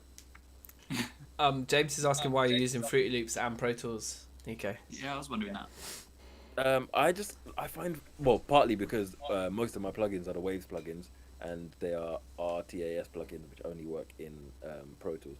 But also because I'd started using Fruity Loops after I'd learned how to mix on Pro Tools, I've just always felt much more comfortable doing it in Pro Tools. You basically have Fruity for composition, right? And then Pro Tools for mixing. Yeah. Plus, the other annoying thing is that my synths are in Fruity. So I want to be able to like, so my synths are in Fruity and my plugins are in Pro Tools, and they're both like exclusive to one. What synths are exclusive to Fruity? Because Pro Tools doesn't use VSTs, it uses RTAS. Fair enough. Yeah. So I just I guess it makes sure that you do your composition first and then start mixing it rather than getting hung up on the mix. Yeah. Yeah, exactly. It forces me to kind of like, once I've made the decision, this is how it's going to be, and then I bounce everything, and then it comes out as like a wave file, which I bring into Pro Tools, which I just mix as though it was like band. There are two other benefits as well. Like I remember when you taught me how to use it, Paul. The arranging window in Fruity is so clean, and it's so easy to throw ideas down. And then you get to save on CPU because you've bounced everything as a stem, and then when you throw it into Pro Tools, like you're just mixing, It's true. and it's perfect. And Yeah, that is another good point. Yeah, because you've just got just the audio stem, so you don't have to have all the synths and everything loaded as well as like your reverbs and stuff. And you can still change stuff as well, because I've done it a couple times as well. That worked. I think mostly when me and you've made tracks together, Nico, we've gone down that road. Yeah, I can and still then go back in. you have your- Like, once I've got my mixes, or whatever, you can go back and like just bounce the stems again if you want to like add a different part of the structure, or whatever. Yeah, or you have the stems in Pro Tools, and then you just start chopping them up anyway. Yeah, exactly. Like if you want to change one part, you're like, cool, I just move that kick note from here to here, and you just do that in Pro Tools anyway. And it's like, bless. or just like copy a cheeky snare and add it into the intro right before the main drop. Easy to do. I kind of find Fruity Loops a bit awkward personally. Like, the thing I don't like about it is that I feel like it limits my ability to make things a little bit less loopy. Although that said, I always loop everything. This track I made today is so full of just me just looping things. Yeah, for me, like the loop thing isn't even like a restriction. It's like the fact that it makes it easy to loop is a plus for me. But I just get lost in what I'm doing because then I end up with like 4 versions of the same drum beat. And it's like, oh, is it the third version that has the snare in that part, or is it the third version that doesn't have the snare in that part? And then I'm like, I'd just rather see in Pro Tools, like, here is everything you've put down and it's in one place and it goes from start to finish. That does kind of make sense. But what I do is I'll kind of like have like my main, like the main beat that was used for the drums, and then I'll like every time I do a variation, I'll just like put it in order of which one was the first one and then which one was each variation, so I kind of know where in like the whole verse, the whole chorus, which one of those like I used at which part of that verse, so I can just bring it back in for the next one. So it's kind of I have ways of making it easier on myself, but yeah, that is a bit annoying. Like you do one little variation and suddenly you've got a whole new. Am I the only one that uses Cubase? You are. I think You're so. you're like literally the only person in the world. In the world. Yeah, I haven't used Cubase in years. Yeah, Cubase was from school. I remember that. I did like it. It was a nice door. But then James is asking, is anyone using Logic? I And I'm used like, Logic yeah. for a long time, and you do now, don't you, Dan? I do, but I love Pro Tools. I think the way Pro Tools is built is it's so clean. It's so much nicer. Logic is a little bit more all around though. Like Logic's kind of a bit better for Logic would like be like sequencing that and MIDI and stuff like that. Yeah. I think. Like I would probably rather make a beat in Logic than in Pro Tools, but then I'm kind of happier doing it in Fruity Loops and Pro Tools. The only issue is when you're trying to do it in like 2.5 hours, it makes it a little bit long. I think But I've if gone I was through all doing- because Cubase was what we had at school. That's probably the first thing and we had Fruity Loops. Cakewalk. We had Cakewalk at school. Oh yeah, Cakewalk. Yeah. I had Cakewalk, and that But was wasn't like my first thing. Oh no, yeah, and then it became Sonar. I was thinking Cakewalk became Cubase, but Cakewalk became Sonar, didn't Yeah, it? Cakewalk became Sonar, but that was after school. But at school, I definitely had Cakewalk. I've probably still got that CD somewhere. Yeah, and then it was around that. Yeah, it was that and Fruity Loops at school that I was like getting into, and then Logic I used all through uni, and a little bit leading up to uni. I think it was like 3 years or 4 years of just being like doing everything in Logic. Yeah. But then when I come out of uni, I was not going to buy a Mac. So it's PC time. Get more bang for my buck, and that's where Pro Tools had to come in. And it took me a couple of years. I went to Cubase. Right. Okay. Yeah. It took me a good couple of years as well to like get as good at Pro Tools as I was in Logic. And there's still things that you could do in Logic that I can't do in Pro Tools. Like I haven't bought a vocoder yet, and Logic came with one. That's what I mean. Like Logic had quite a lot of stuff built in that Pro Tools is a bit more like naked out the box. Well, I'm not gonna bait out my crimes online, but let's just say I can help you out with the vocoder. Excellent. I was thinking about buying a microKORG to have on my desk here because I've got a keyboard there and it's got MIDI, but it's like a big old thing. I might just get myself a microKORG, and they have like quite nice vocoders built into them. I've been trying to get you. I need to just next time I come to yours when this quarantine's over, I'm just gonna come with a USB full of the Waves plugins, man. It's gonna change your life. I think Botchaby had them at some point. And can you just like tell him how much sicker they are than the Pro Tools? Everyone is just slewing Cakewalk in the chat. Yeah, So it's like, yeah. fuck Cakewalk. Cakewalk's shit, bro. But, yeah. Cakewalk is shit, man. It was Like swag. it was good when my only other option was like Windows Music Creator or whatever I had before Cakewalk. I just remember loving it because I was a drummer. Back then I couldn't play any instruments at all. Like I could barely drum. I'll tell But you like, what my but I wanted to actual make music and I had things in my head. And then when you sat down, even with Cakewalk, I was just like, okay, I can make music now that I couldn't like, because I can just trial and error my way through like finding out the sound in my head and making it happen. Yeah. You know, at that level it was fine. But then very quickly, Fruity Loops became abundantly clear. It was so much better and had so much sicker samples in it and stuff. Not like fucking around with just default MIDI sounds. I'll tell you what my first thing was, because I told you I was in a church choir like like before I even like got into making Before you music. started getting into DJing and mixing. Yeah. The church choir was like the absolute original thing from when I was 10 years old, and our choir master was like on computer music from day, so he used to send us MIDI of the tracks that we were tracks of the like hymns that we were gonna be singing on before the Friday, so that like if you had a computer back then, like not even everyone had a computer, so he'd send us the MIDI, and then he gave me a disc of like I think it was called Sibelius or something. Sibelius And was a thing, yeah. you could play MIDI through it and then highlight your parts. And then I think he gave me another software, maybe it was in Sibelius, where I realized you could program the parts yourself. So I Yeah. started making what I would call beats, but they were like MIDI. Sibelius is like notation software. So like Yeah, it yeah. has like MIDI functionality, so you can listen back and check that what you're. But it's like it's for producing. Yeah, like, it's for like it's for notation. orchestras, you know. But yeah, he was like. I he used gave me that. Sibelius at school too. They had that at Latimer. I never used it at Crazy. school. I only ever used it because he gave me that software, and I used to like. This is probably before even Latimer, so I was just like clicking on it and making like, just you know the where you have like the cross for the hi hats, and then you can like program drums and then program a bass line and program like the piano and stuff. I was using that. Some people are next with Sibelius because it's it's notation software. It's basically it's got keyboard shortcuts for everything. You can literally you see people where they sit with like a computer keyboard and just type music, like That's semiquaver, yeah, I was- moving it up to this note, fucking crotchets. Okay, put in a rest, like change the time signature. Yeah, I was Crazy. nowhere near levels like that. Like this is before I even knew what like notes were or anything. So I was doing it all completely by ear on Same. a software that I was like Dave, you used it, right? on like Yeah, I used to do Windows that at school as well. 95, I think. What did you Yeah, think that of was it, Dave? I'd never thought of it as thing where you could create like a normal DAW.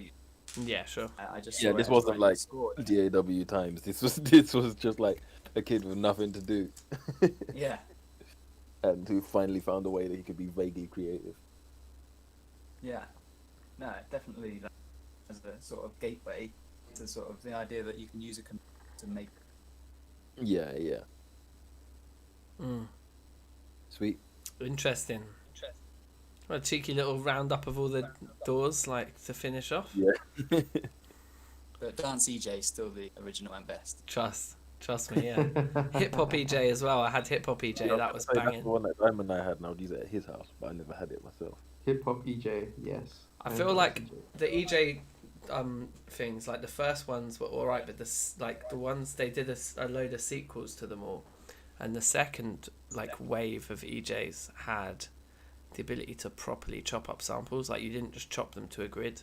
You could just go in and be like, I want that bit, and then move it back to the grid, and put things out of time and stuff. I think I might be talking shit. That's what I seem to remember. Ooh, James has got an EP dropping on Beatport. Sick one. Yeah. Big up everyone, check out James's EP. Man's Sick. known as the Quiet Pill, QU. Yeah, check out Quiet Pill. Just IEP. Google Quiet Pill. PILL. Yeah. You'll find them. Forgot In to fact, Quiet. Quiet Pill have a EP on Spotify that me and Nico made. Yeah. Well, actually, I made I think you were just on one of the tracks, innit? But that's like the main track of the EP. I'm trying to minimize my contribution. Man was there. Man was there. It is like the Yeah, first and main track of the EP. But yeah, Trust, man's there. Listen to Ice on, bun the other tracks. Just kidding. yeah. But yeah, check out Quiet Pill, people. We should have like little links and big ups for everybody. Oh, it's not even a JD. It's not even a Quiet Pill thing. It says JD Finberg these days. JD Finberg. Oh, nice. Okay. Yeah. Fin to the Berg. Trust. Dave, where can people find your music online? I've just made a new alias, which is Wilderson. Nice. WISO. There's only two things on it.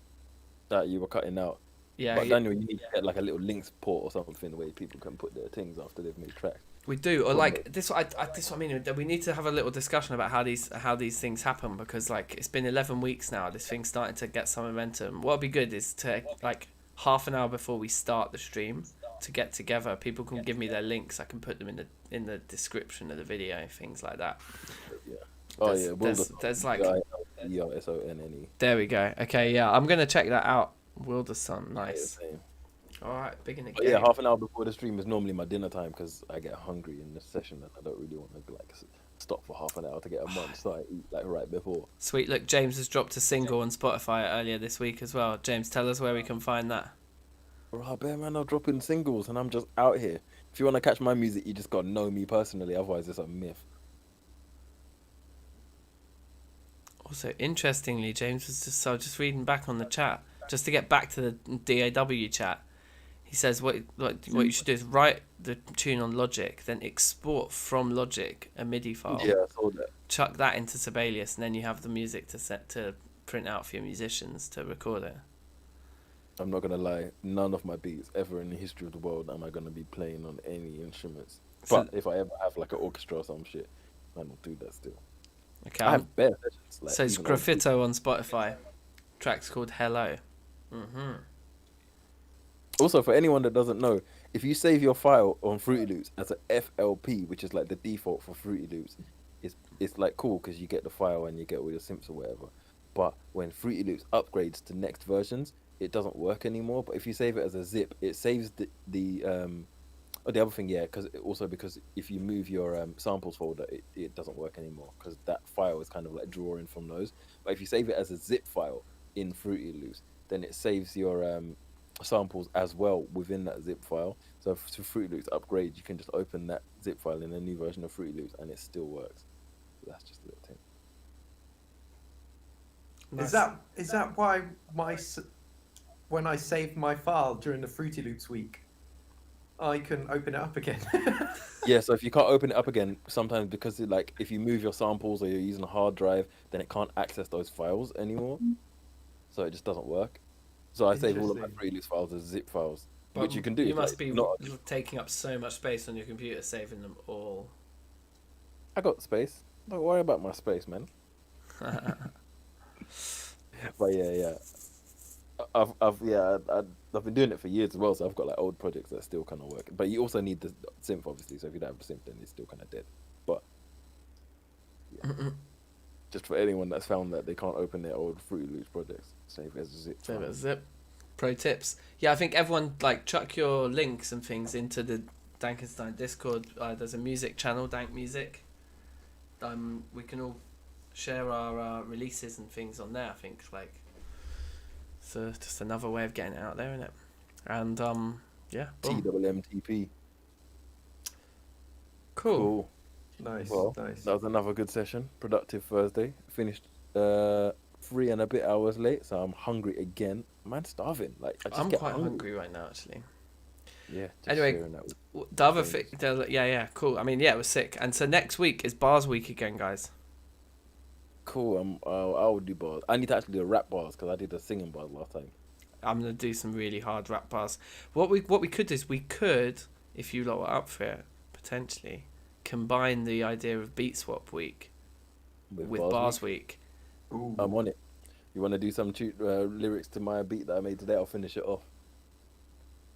Yeah, not, I can do don't know another. how we do it. Do you think the best thing to do is for we to We need each? to know who's gonna contribute. Yeah. So is it better to everybody polish one up and bring it next week? Yeah. Right. And then And you then- just bring it, and then we'll decide there and then. Everyone says, "Here's my polished beat. Who wants it?" And we'll just decide there and then at the beginning of the Yeah. stream who's doing what beat. Cool. What are you saying? No, I'm agreeing. Like, Cool. just gonna have to finish off some tracks and then Yeah. get it Yeah. ready. And I guess we can be quite flexy if some people just want to make tunes. Like Finberg on the last Bars Week just made tunes. But then the other thing is that I've got a few people like Pat, for example, and Robbie, who I think are keen on bars but won't bring a beat. Cool. Well, So- I'll have more than one beat. Yeah, we might even need to bring a couple each. But yeah, Cool. we'll chat as the week goes on. But yeah, good session today again. Like so many sick rhythms, and Dan, you're bringing in new people. Like it's great to have Dave here. Big yourself up, and James as well back for round 2. So yeah, no, it's sick. Yeah, Yeah. good to be in. Big you guys out. Massive shout out to you guys. I hope you guys come back Yeah. next week for Bars yeah. Week. A completely new challenge. Yeah. Right. Yeah, Remixing. remixing sounds Of course. good. Yeah, yeah. But I mean, look, whenever we do, like, every theme is an optional theme. Do you know what I mean? It's like, this is like your inspiration that you can choose to take, or you can choose to just make some other music and just make that instead. Yeah. Just take some moment to make some music and do something creative Yeah, for your brain. in it. It's good All for your right. brain and for your soul. Do it. And for everyone that came and listened and enjoyed, have a lovely night. For everyone that came and listened and didn't enjoy, Still Sorry, have a mate. lovely night. yeah. Subscribe to the channel if you haven't. Oh yeah, like Like the subscribe, video. click the notification. There's a little bell just waiting for you to click it. I hate doing this stuff. It's so awkward. But Nico, you're like a champion, so you just do all my yeah. classic like cringy YouTuber stuff. Yeah, I Smash think there are that people button. like commenting, and I know you guys love it because you're here every week. So just smash that button, destroy that button, pummel that button. Tickle it gently. All right, I'm out. Catch Yeah, you later, safe guys. Take Nice care. one. Bye, Nice one. guys. Bye. See you next week. All right, people. Wow, what a good week once again. Much fun. Yeah, have a good weekend, one and all. Safe, James. Scraffito. I'm gonna check out people's tunes as well. You guys have all given me some new music to listen to, which is banging. Yeah. Stefano, you don't want to get Hollywood on your case. So we'll play this tune once more, and I am about to upload the new Terra Firmacraft episode. I'd usually follow up Thursday Music Making People with a gaming stream, but I've got a edited episode ready to go. I just didn't have time to upload it before this stream started, so I'm gonna upload it now, so it will be published by, in the next 20 minutes. It'll be ready to watch. So that's what I'm gonna do now, and you can watch that new episode. Ian wants Zomboid. I'm very tempted, but I'm just going to put this TFC episode out now. Maybe we'll do some late night Zomboid tomorrow. A little bit of Panic Mechanic tomorrow, like. But yeah, thank you all for watching once again. Big selves up. And yeah, take care. Peace. Peace.